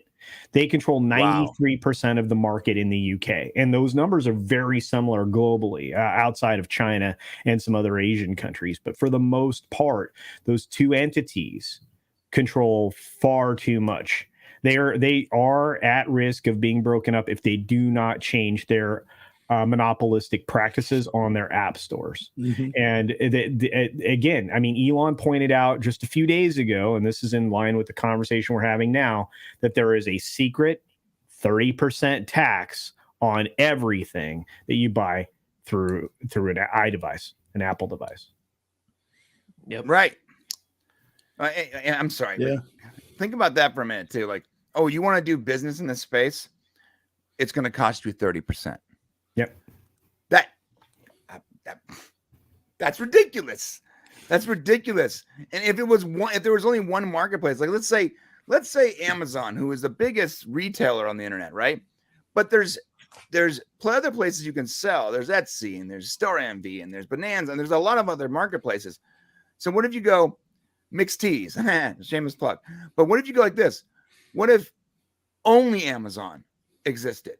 And those other websites and those other marketplaces couldn't actually do any business in the States. To consider that for a minute, if they can determine it's a tax, it's a 30% tax basically on your business. Amazon is currently under 3 different investigations for antitrust violations at this very moment. And just by the federal entities that control them. They just settled 40 different attorneys generals for monopolistic practices. Like I said, you stepped into my wheelhouse. We started talking about this stuff because it makes me crazy. You know, I like the fact that Elon isn't afraid to just put it out there. That's like, you know, if they fuck with me, I'm gonna fuck them back, and that's what I like about this dude. You know what I mean? I mean, there's very few people in the world that have the ability to say something like that and back it up. I mean, He literally said they can try, but I will just go around them, and there's nothing they can really do about it. So, you know, they have to play ball with him, right? I mean, yeah, in the short term, he's going to take a hit. And while they make this one, if I was Elon, my engineers would be secretly making the Musk phone as we speak. And it would be launched probably sometime next year. I mean, I think it needs to happen. You know, there's no reason why it couldn't. Well, what's funny is Elon has his own satellite network. He's got Starlink. It's like, so yeah. He just needs to build like a little handheld device that can connect, and it's like boom, instant phone, right? Well, and consider this: Elon's already negotiating contracts for Starlink access with Apple for their new iPhones. So they're actually going to be buying satellite access service to his Starlink for emergency SOS communications. You think they want to mess up that contract with that dude? Yeah, which is why I don't think there's anything to I think you're 100% right that it's ginned up. But what I love about what Matt's thinking is, why doesn't he just throw the big, FU out there anyway? You know, I mean, it's been rumored for a long time that he's got designs on a phone. Let's make it a triopoly instead of a duopoly. Well, right? you open it up, right? And then you have an open app store, right? With I mean, Google and Apple, you know that those guys get together behind closed doors. Of course they and they manipulate the price of these stupid $1,200 plus handheld devices. What do these things cost now? It's ridiculous. I still have a Note 7. Yeah, I still have the phone that was exploding on planes because I went to go get a phone during Black Friday and it was $1,800. Yeah, you know, $1,800 for a phone. If Musk comes out and goes, "Hey guys, mine's $300," you know, nobody. If it's under 1,000, it's a win. Nobody would buy Google and Apple phones anymore. I'd buy a Tesla phone. Are you kidding? In a heartbeat. Sure. In a heartbeat, right? Yeah. I mean, it would be the easiest decision ever. It would be the most solid state phone you could buy. It would be manufactured in the United States and not in China at Foxconn. God, we went way off the rails. I apologize. No, it's good. That's what we're here for. That's what we're here for. It's just right. So real quick, Matt Vader 74. I want you to show everyone the wallpaper on your phone. Your phone background. Oh, okay. Hold up your phone and show them what you got. Love is what So you have Kevin Smith crying on your phone as your wallpaper. I do. Yes. That's really funny. That brings us to our next topic. Kevin Smith defends himself crying at Black Panther. So if you guys ever watch the Tom Segura podcast, Your Mom's House, it's a very good podcast. And Kevin Smith was just on it. And he kind of goes on there. It was actually a very good interview. For those of you who don't know, I'm a big Kevin Smith shill. I really like Kevin Smith. I've been a big fan of his for a long time. Still, I do like him. So I'm not as harsh as some of the other critics about him out there. But he basically went on. He had a very interesting conversation about the business of podcasting and independent cinema and how Clerks got picked up. I highly recommend you guys check out this video. It's linked in the description. But one of the interesting things is he brings up the story about him crying at Black Panther and taking a picture and posting it online. And he talks about how he's been doing this as a way of healing, especially after his heart attack, because he gets very emotional now that he's had his heart attack and stuff like that. And so he just finds that sharing these emotions with people in the public helps him out. And he actually called out that Star Wars girl who in her Twitter thread had the actual clip on there. And she actually kind of shows the tweet that she was referencing, that he was referencing and stuff like that, where she was like, stop crying like a little girl and be an effing man. And he kind of defends his crying on here by saying like, oh, like guys can cry, my dad can cry and stuff like that. But Star Wars Girl says like, you're a grown man posting pictures of yourself crying over a movie. Don't blame your dad. Stop crying. Be a man. And I know that Matt Vader is very passionate about this topic. But real quick, I want to welcome to the stream Tom Connors. Hey. Edge. Thank you so much for. He's a fucking liar as usual. This bitch has been crying since The Force Awakens and before that, which was years before he had his fucking heart attack. And I lost some respect for you, Matt. How could you shill for this bitch still when you know damn well he went out of his way to block me? Give it to him. Like, this bitch you? is so butthurt. Yes, he blocked me on Twitter. He blocked me on fucking YouTube when I ripped his poster up like a little bitch. Because that's exactly what he is. And I heard from people that he was a sniveling little bitch because people didn't like He-Man. Fuck Kevin Smith and his fucking salty ass tears. He needs to grow the fuck up. Thank you, Tom. That was awesome. I love it. Hi, Tom. I love you. I missed you. I'm awake now, everyone. So. God, now I wish Mike. This was here I now just so he could started rant. sniveling after my heart attack. Fuck him. Well, in all fairness, he actually said that he was emotional before his heart attack, but his heart attack made him more so. It kind of amped it up. But That sorry, he's a soy bitch. We knew that. Yeah. Yeah, sorry, I love that soy bitch. I watched his live stream defending Masters of the Universe. I thought it was a very good argument that he made. But no, he didn't make a good argument. He threw it right back in our faces when he's like, huh, you want somebody to ruin a fucking character that everybody loves? Huh, I'm the guy to do it. He knows exactly what he fucking did, and he's proud of it. Fuck him and the horse he rode in on. Right, and Matt Vader, I loved him. I loved him so dearly that I would stick up for him too, Matt. But then the little bitch looked right at me and said, fuck you as a person. So fuck him too. I think fat Kevin Smith is far superior to skinny Kevin Smith. Yes. He died the day he had that heart attack. Yeah. I do. I miss fat Kevin Smith. I really do. Because I really used to enjoy him. I used to enjoy his movies. I used to enjoy his takes. He's a absolute huge influence in the world of podcasting. He does a ton of that stuff. But at the same time, I just can't care about his takes anymore. He's basically a living crying man meme now. That's how I look at Kevin Smith. Is like, what's he gonna cry at next? I've lost a lot of respect for what he does, and it just makes me not want to watch his movies. That's the bottom line. I have had zero interest in watching Clerks 3. I'll end up watching it at some point when it's on, Netflix or some Tubi or something, at some point down the road. Keep on crying, man. Keep on giving me new pictures to put on my phone so I can make fun of your ass when you cry like a little bitch at things you shouldn't cry at. I've cried at movies. I've cried at movies twice. I cry. Well, I don't cry. I kind of tear up and get a little emotional every time I watch Wrath of Khan and Spock dies at the end. And if you're any man, that's a pass. I'll give you that one. That's fine. When Spock dies, that's completely acceptable to get a little welled up and emotional. And for some reason this year, when you and I took the wives to watch Top Gun Maverick, I was so overcome with emotion, and I still don't know why. I started sobbing like an absolute lunatic at the end of this movie. Uncontrollable weeping. It was unbelievable. I've never done that at a movie before. But you know what I didn't do? I didn't take a picture of myself and put it out there on the internet for all of you to make fun of me for. And I probably maybe should have. I would have tagged Kevin Smith in it. That probably would have gotten me 10,000 subs. But yeah.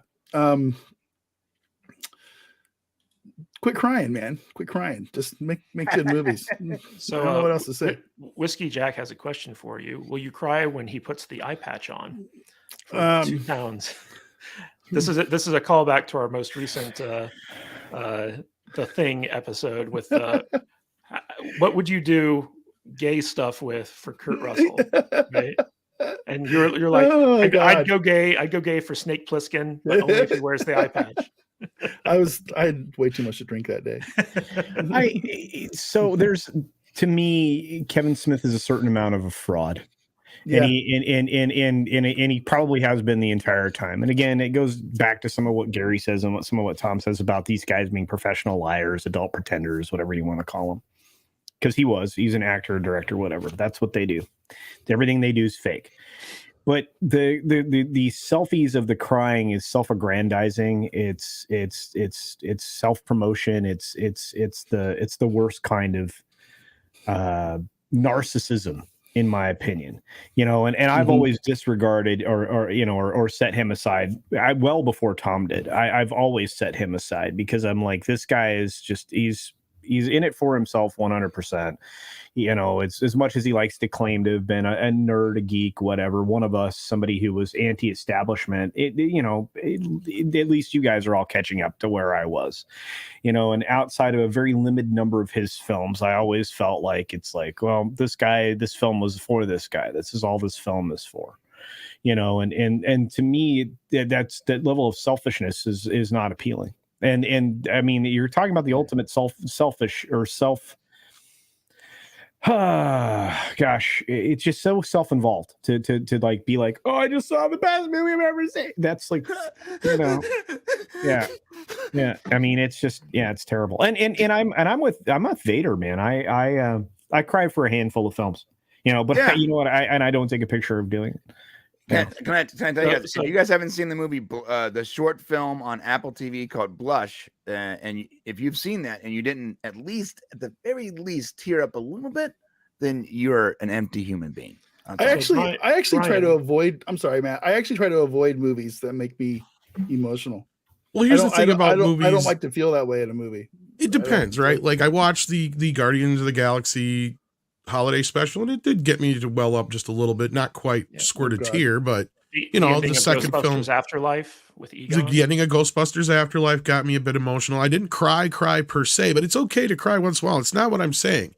The thing with Kevin is he cries after everything. Yeah. Fucking Super Pets. Fucking everything. Like it doesn't matter what it is. Minions. Bro, he cried after the finale of The Flash on the CW. That's what I'm talking about. He cries if the wind blows. Like that's your way of selling everything. To me, that tells me everything is just like everything else. You cried during The Last Jedi too. Does that mean that this is just as good as The Last Jedi? No, I don't know. I don't have an answer for that. So one of the funny things about this interview, so he's on one of the biggest podcasts in the world, which is Your Mom's House with the comedian. So I forget his name. Tom Segura. Tom Segura. Thank you. And he calls out that Star Wars girl specifically, like basically just gives her like this huge shout out on this. Super jealous of her when she gets a shout out like that, right? and it's all because she called him out on the crying. But what I found more interesting than him defending his crying was all their talk about podcasting and how Tom Segura built an audience where he's got like a multi-million-dollar podcasting empire right now. He does.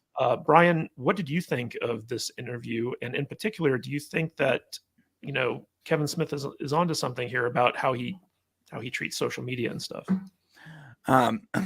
I've lost so much respect for Kevin Smith. It is it's comical because I was a huge fan of Kevin Smith growing up. Yeah.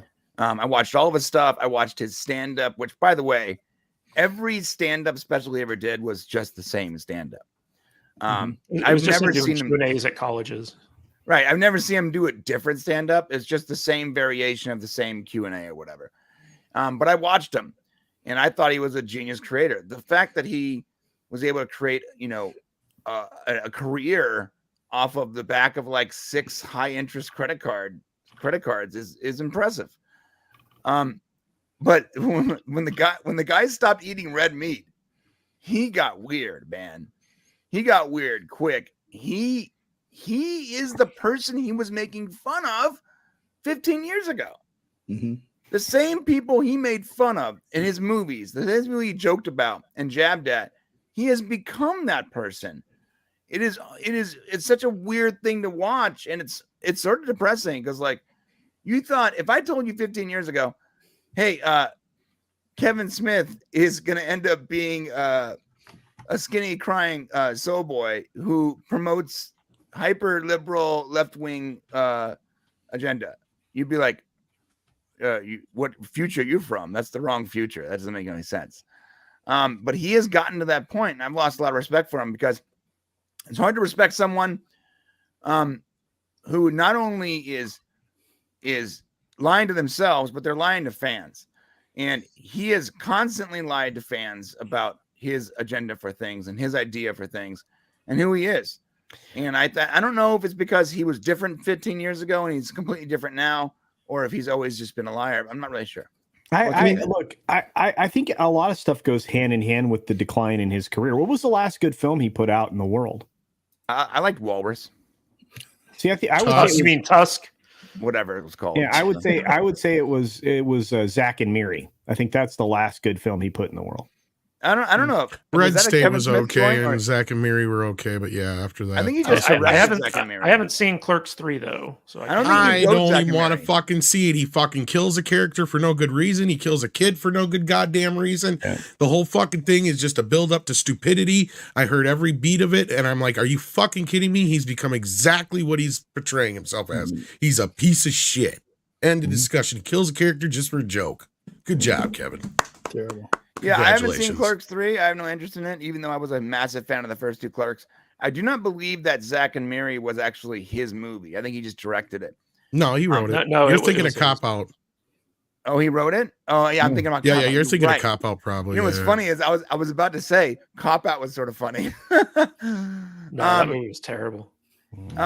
Yeah, it was sort of funny. That was one of the few work for hire jobs he ever did. That one scene where he in the very beginning where he was arguing with Tracy Morgan was hilarious. And that should tell you everything you need to know about this motherfucker right there. Is he can't get shit made unless it's television. The only time he was ever asked to do anything was Cop Out, and that was the last time. Well, it was funny talking about he talked about his money struggles in that interview where like he's always broke. He's always like begging people to fund his projects. I found that very interesting because he's sitting across from Tom Segura, who's like, yeah, I spent 1.2 million on like 3 short films. And it's just, and Kevin Smith's like, what's your secret? I'm like, how long have you been in the industry, Kevin? Like, you shouldn't have this much. This is ridiculous because his last few movies have cost way too much money. You're right, Matt. Like Clerks and what was the one he did before Clerks? Jay and Silent Bob reboot. Both cost upwards of $20 million. How?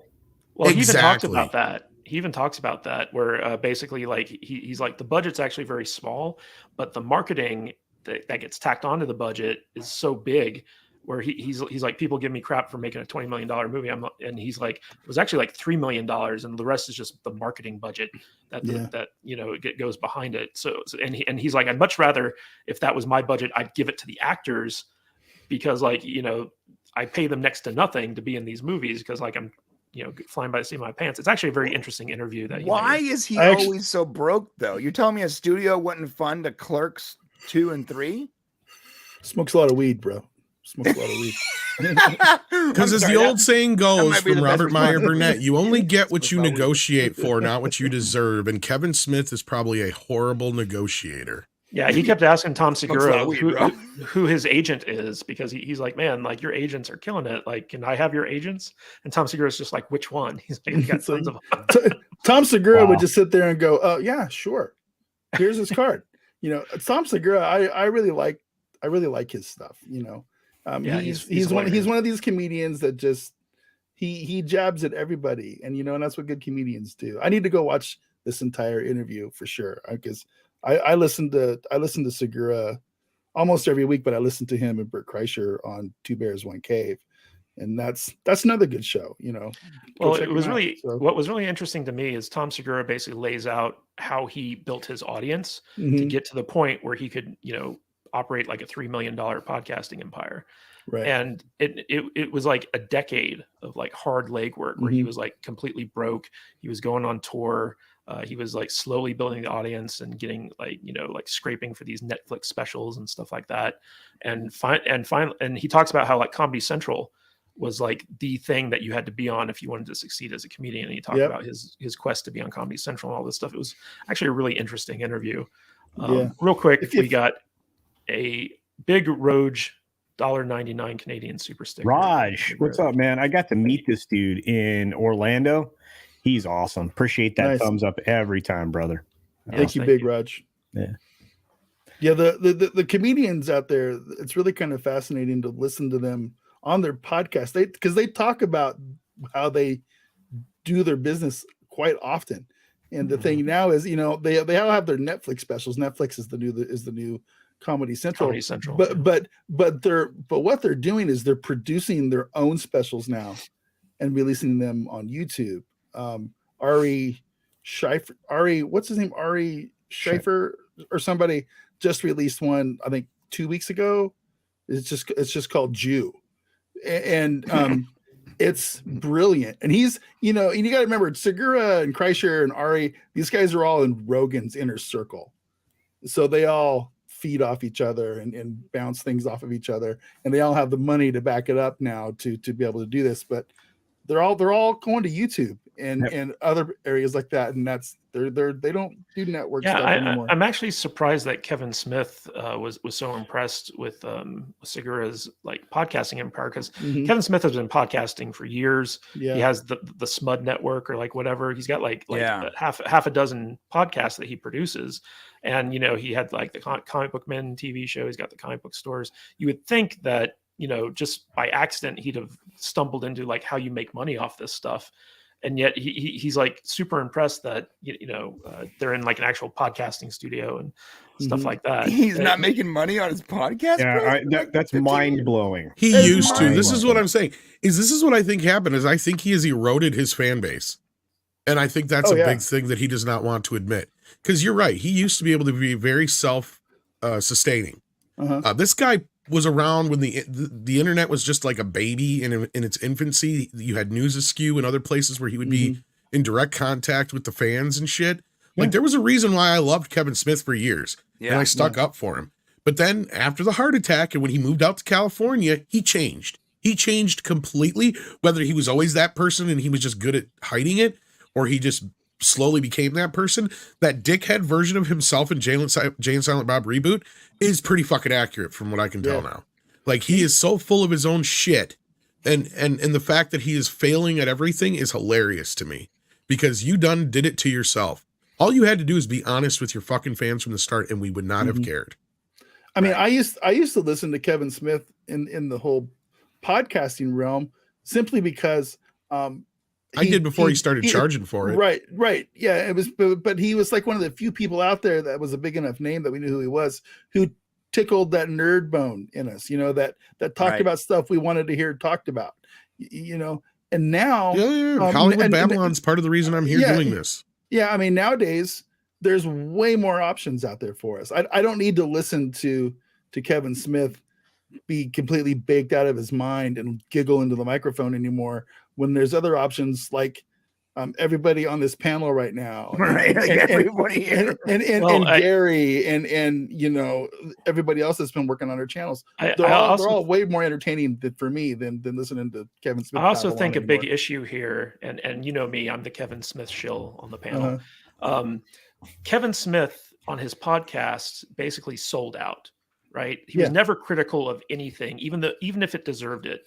All the Star Wars stuff, all the Marvel stuff, all the DC stuff, especially the DC stuff under Zack Snyder. Like he shilled hard for those things. And so I think Tom's right. I think he lost a lot of credibility amongst the people who listen to him, because they're like, he's just collecting a paycheck and saying great things about stuff that we all know is bad. Like when he was talking about Batman or Justice League, the Joss Whedon Justice League, to hear him kind of try to justify how bad that movie was painful. And that's when I kind of stopped listening to him. But it's actually really interesting in the interview where he talks about how when they started taking Clerks to film festivals to try to, get it sold, and how like you couldn't find information on how much movies cost or how much you could rent a camera for and stuff like that. It was actually like really insightful interview to show you just like how little he knows about anything related to filmmaking, and how he kind of lucked. He was just at the right place at the right time. He kind of lucked into this career.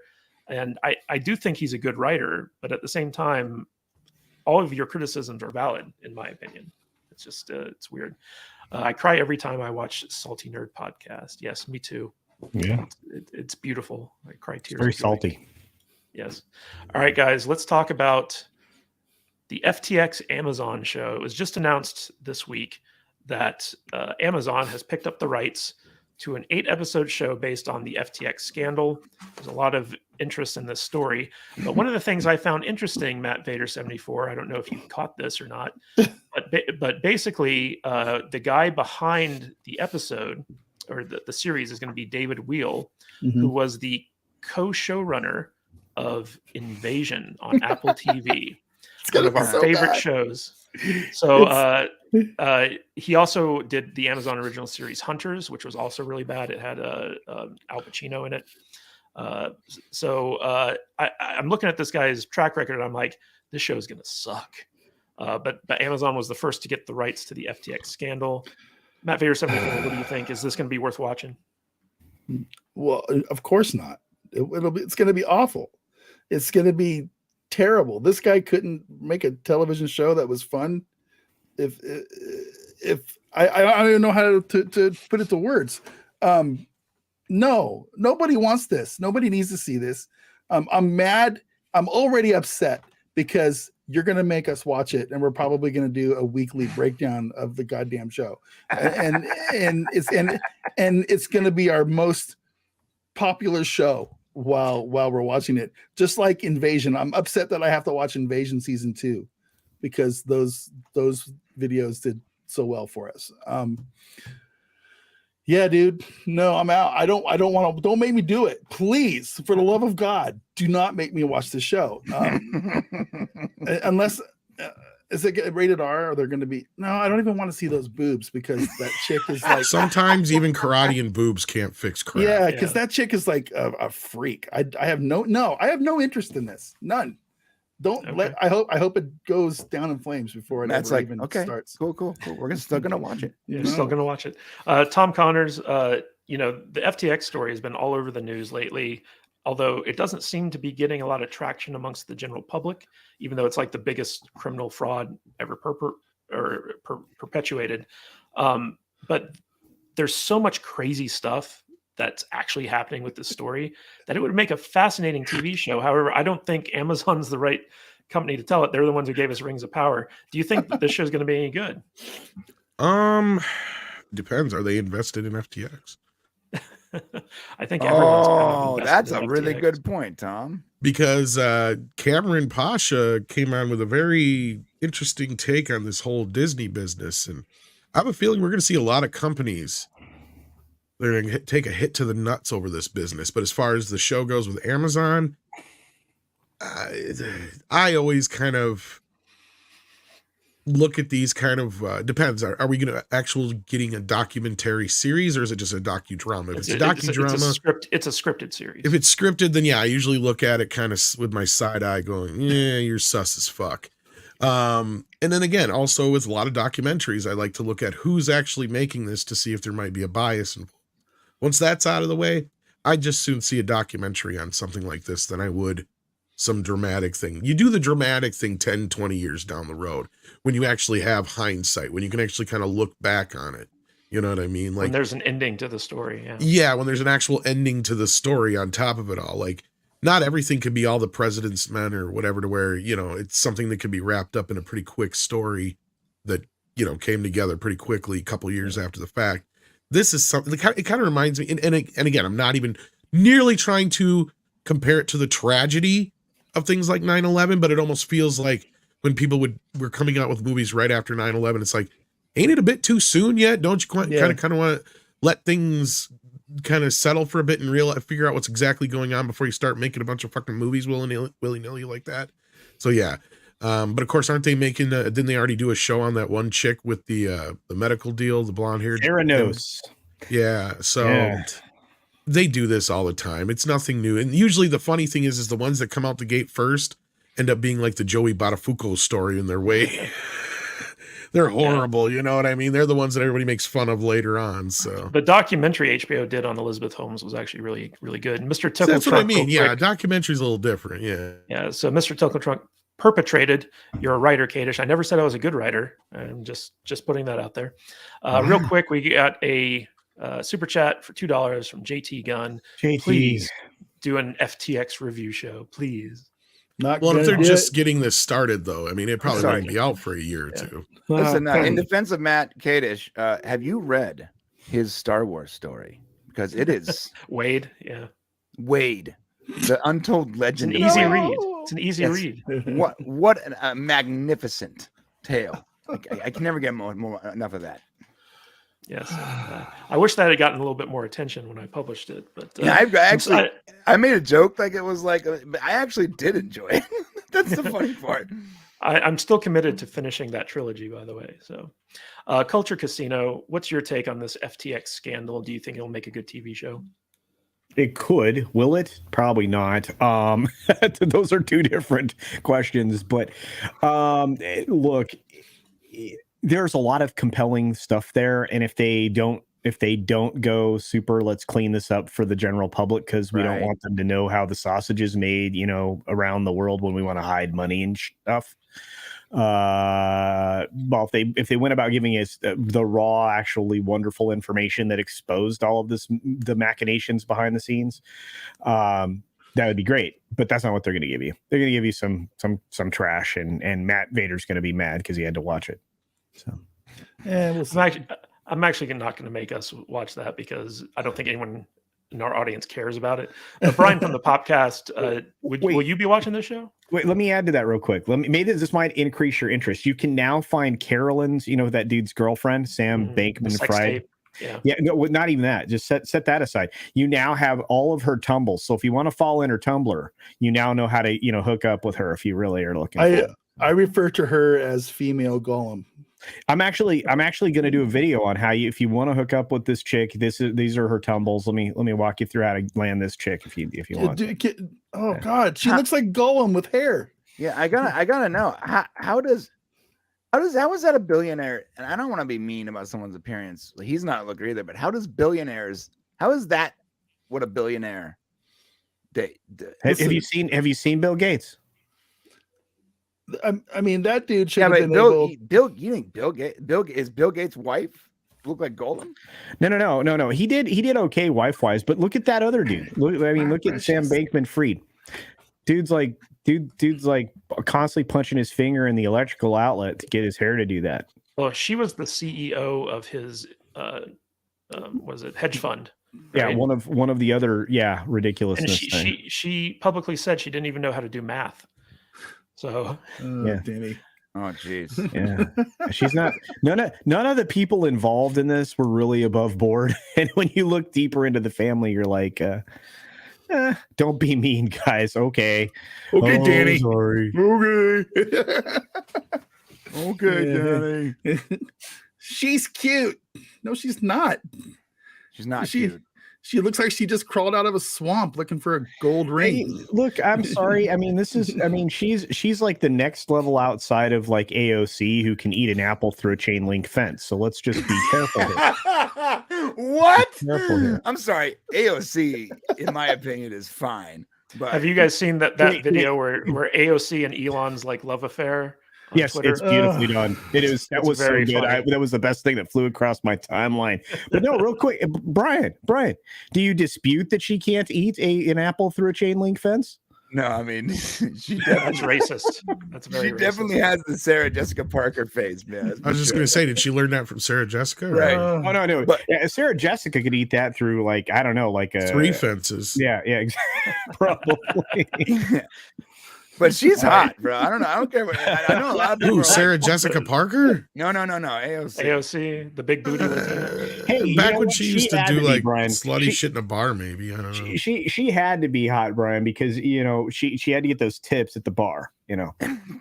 Real quick, we got 2 super chats to get to from Whiskey Jack for £2.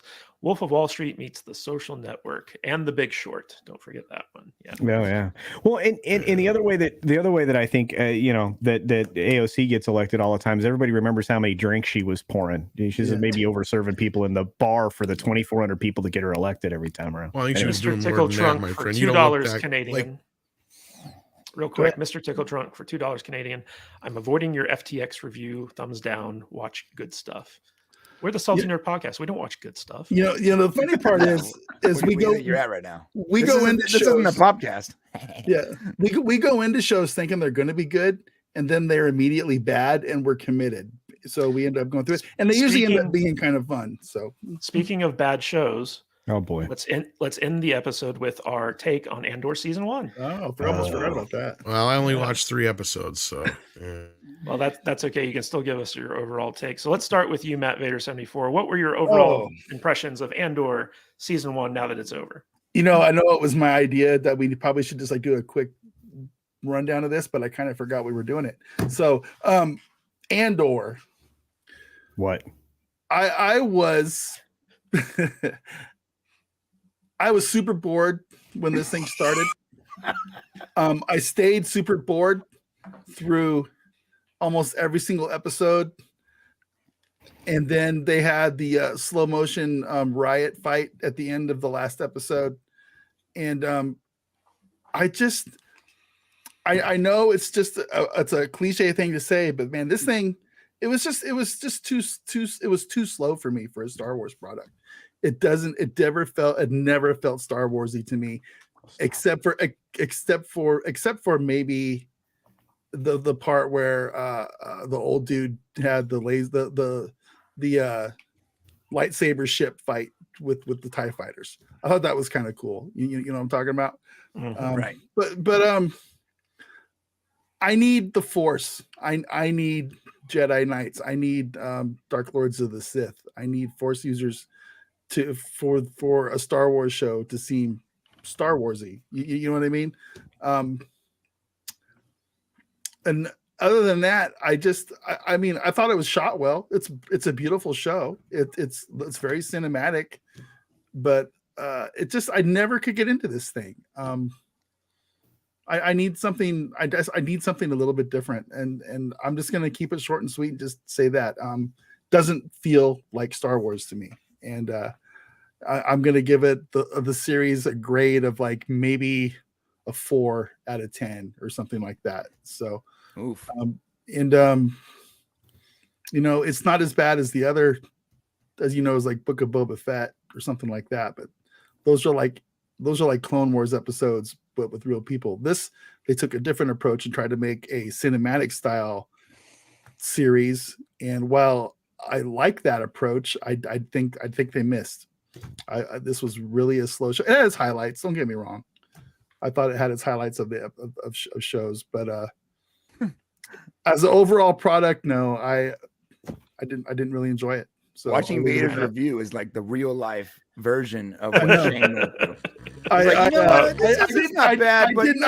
didn't write it down. I just kind of off the top of my head. So yeah. Brian from the podcast, what's your review of season 1 of Andor?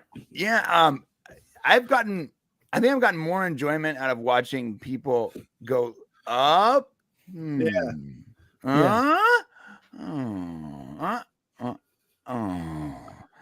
Very interesting. It's like sounds like a shitty roller coaster, if you ask me. Because it's it is slow, but there are moments of clarity where you're like, oh, wow, this is definitely Star Wars. I like this. This is pretty cool. And then they go right back into really slow and way down to the point of regression. And we were supposed to do our big Andor season finale review, and we got really busy with holiday stuff. And frankly speaking, usually Shane would push it. He'd be like, you know what? I know we're busy, but let's knock this review out. But I think he watched the finale and he was like, nah, I'm good. I think that's what happened, man, because he didn't even bring it up again. All right. Culture. Go ahead. Okay, so we'll start here. Star Wars is dead, so I'm done. Sorry. So I don't care about Gilroy. Gilroy actually obviously clearly didn't help this project at all based on how like lukewarm, tepid, whatever adjective you want to throw at it, the reception is to this thing was. And but there's a bigger finger pointing at this series. I really don't care. The concept, the prequel to a prequel is, again, I'm at the don't care part of all of that. It's so hard to do that, right? To be honest with you, I'm very often, not very often do writers get that, they're able to like make that work. Outside of like Better Call Saul, somebody point me to something that was even a prequel that kind of worked when it came to the television format, recently. So I figured this thing was doomed from the very beginning. But it speaks volumes to the fact that every single person that I've ever heard speak about this thing has started off with, man, it's kind of boring. Right. That's not selling me on it. So whether or not it ended on a high point doesn't matter. It took you 9 episodes to get there. So you had 3 sets of 3 acts that, you had to wait till the third, episode to get something that happened, or 4, I don't know, was it 3 sets of 4 or what, 4 sets of 3, 12 episodes in total. 12 episodes, yeah, so it's 4 episodes of 3. So to go through 4 episodes of 3 acts to get to some kind of a conclusion that leads into what might be more exciting. I would even say that finale wasn't that good, actually. Yeah, based on somebody's description, who obviously is invested in getting the second season done.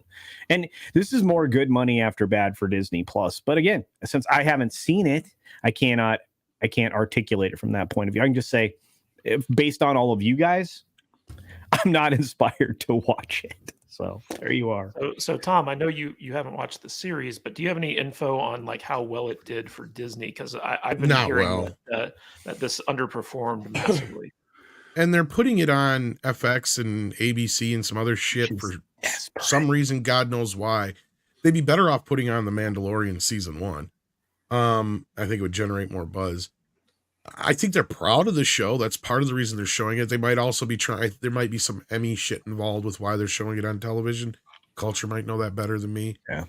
As far as the show goes, I didn't have an issue with the first 3 episodes, but it took 3 episodes for anything to happen. And every time somebody would say anything, it's like, yeah, then 2 episodes are boring, and then something would happen in the 3rd episode after that. So like every 3 episodes, it sounds like something happens. Okay, great. That is not enticing me to watch this show when I have just watched 2 episodes of Tulsa King, and a lot has happened in those first 2 episodes, and I'm hooked. What a show. I can't even wait until the next episode comes out. So like, that to me is what good television is about. We used to get that all the time. And whether it's Star Wars, Star Trek, some original programming like Tulsa King or The Offer or something like that, when you have these shows that should be good and you should be at the end of the show getting pissed because it's over. I'm not getting that here. I'm not getting that with a lot of these Marvel shows and these Star Wars shows. I did a little bit with the first season of Mandalorian. I'll give them that. But since then, they have stumbled and bumbled and tried to find their way. And it's not just Star Wars. It's all these shows. Like I said, Marvel along with it. It seems like nobody can get the formula down anymore. Outside of Paramount. Paramount seems the only one to be knocking out of the television park right now. Between, their shows with Yellowstone, with this stuff with The Offer. CBS is big on the King. formula. I mean, CBS might be able to, but it seems like if you're not over 60, there's not much on CBS for you. Boom. Boom. That's 100% right. That's their demographic layout is 60 plus. But that's also Paramount, but that's still in my point. Yeah. Everything CBS is basically CSI, right? Yeah. It's formula. all procedurals. Yeah. All procedurals. Yeah. So I'm going to be yet again alone on my hill with my flag on here. I loved Andor. I thought it was I understand everyone's criticism. I didn't find it boring. I found it very deliberately paced, but I kind of like some shows like that, like The Wire. It's very similar. To me, it unfolded a lot like a novel would. I loved every moment of it because it gave me an insight into the Star Wars universe that I hadn't seen in other shows or movies. So me personally, I really liked the show. I thought it was excellent, and I can't wait for a season 2. But I know I'm in the minority on that, and I totally understand everyone's criticisms. I don't think they're invalid at all. it's not a Star Wars show for everyone. But I personally really enjoyed the first season, Wait. and I'm looking forward to more. But it was a Star Wars show? Yeah, it was. Okay. Is that because they put the name Star Wars on it? Well, I mean, like, you got to see the inner workings of the Empire. You got to Set in the see Star Wars universe for sure. You got to see the inner workings of the rebellion. It to So me, you- like, it was a very fascinating look at something that we haven't gotten to see before. So you absolutely loved the prequels. You were all down with like the inner workings of the Senate and all that. You were digging it. No, No, it's different from the other Star Wars that we've gotten, and that's one of the reasons I thought it was good. So sorry. if Katie, I could fist bump you, if I could fist bump you through the virtual screen, that would just be awesome. Yeah. But I wish I was able to articulate more from my stupid caveman brain why I don't like this show. It just doesn't feel right to me. You know, I don't. So, but I'm glad you like it, Kadish, because it would be a really boring show if we all just didn't like it. So, Denny, Eurotrip is a 5-star movie, just so you know. So I'm gonna stick with that. I one loved as well. Eurotrip. Eurotrip is brilliant. It's brilliant. All right, guys. It's an amazing movie. So we had a lot of stuff to talk about today, and we talked about it. So why don't we wrap up here? Tom Connors, any final thoughts and any where can people find you? You can find me on Midnight's Edge and Midnight's Edge After Dark. Final thoughts. I don't know what you guys kicked off the show with, but Disney stuff. Sorry I was late. I didn't even get up until 1 o'clock today. Iger Chapek nonsense. But speaking of slow and deliberate, you can still make something that's a bit slow and deliberate and it still be intriguing and entrancing. I found Andor intriguing. Some people what did. else I Some find people intriguing? didn't. Yeah. I find it intriguing that you're poking the bear.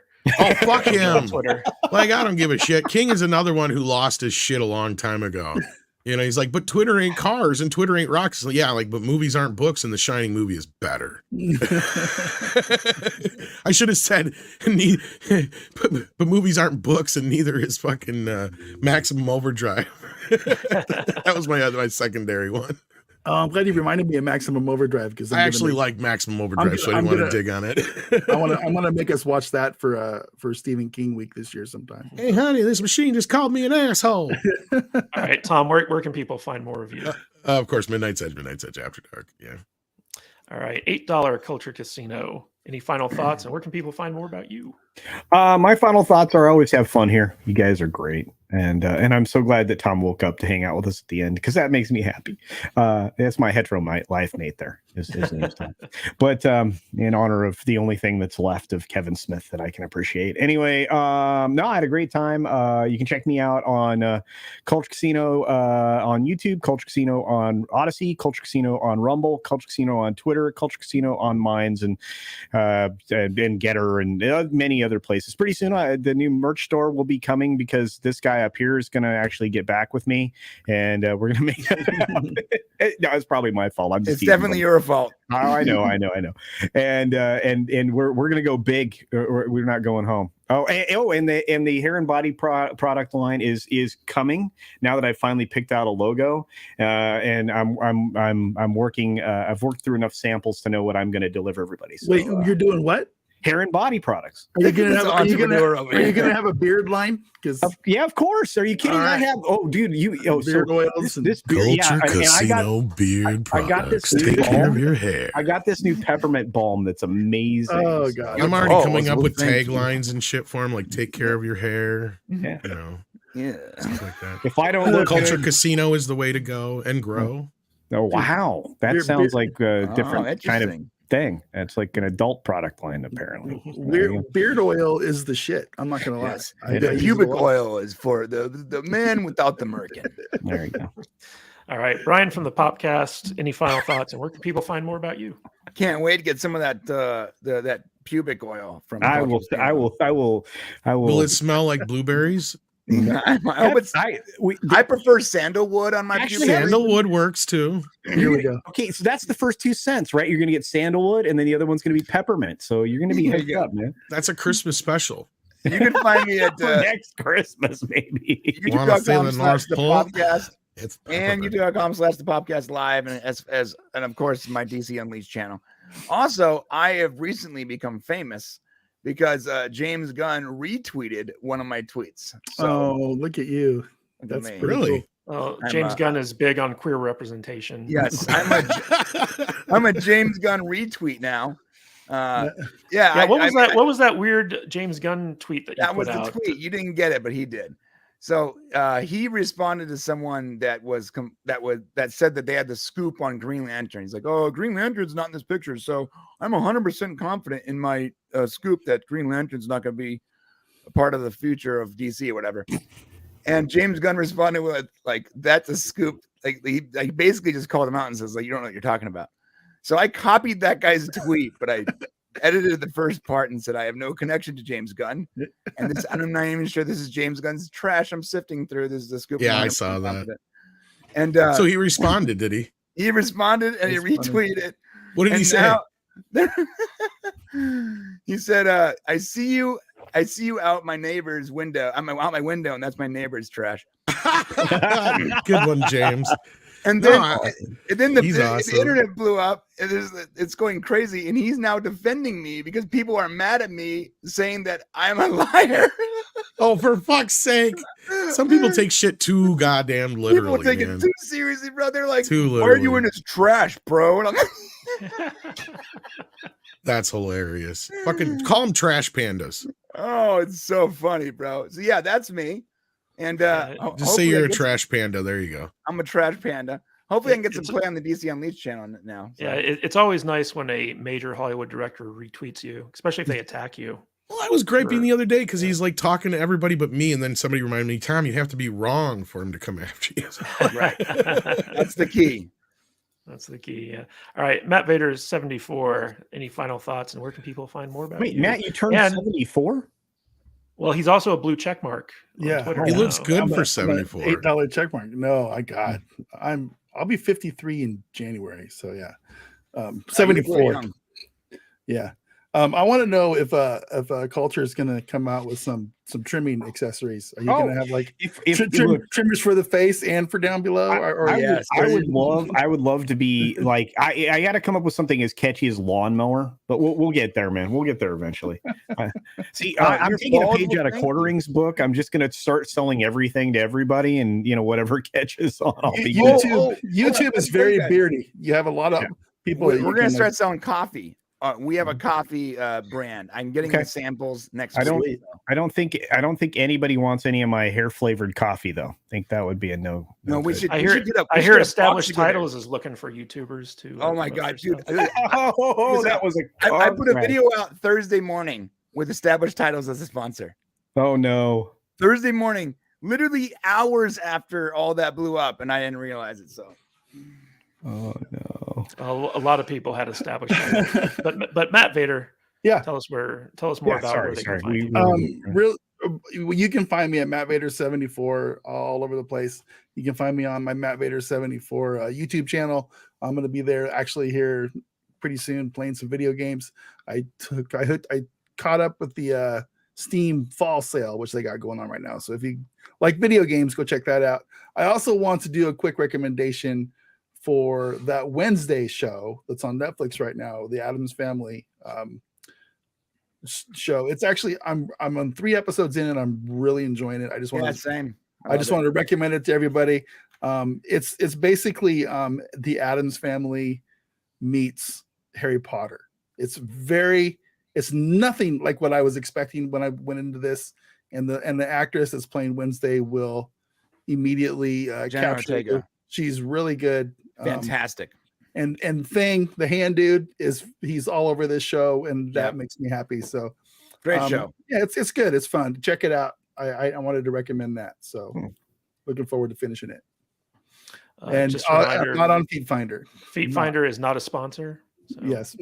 So yeah. Right, real quick, we have Brian's tweet here where James Gunn retweeted it.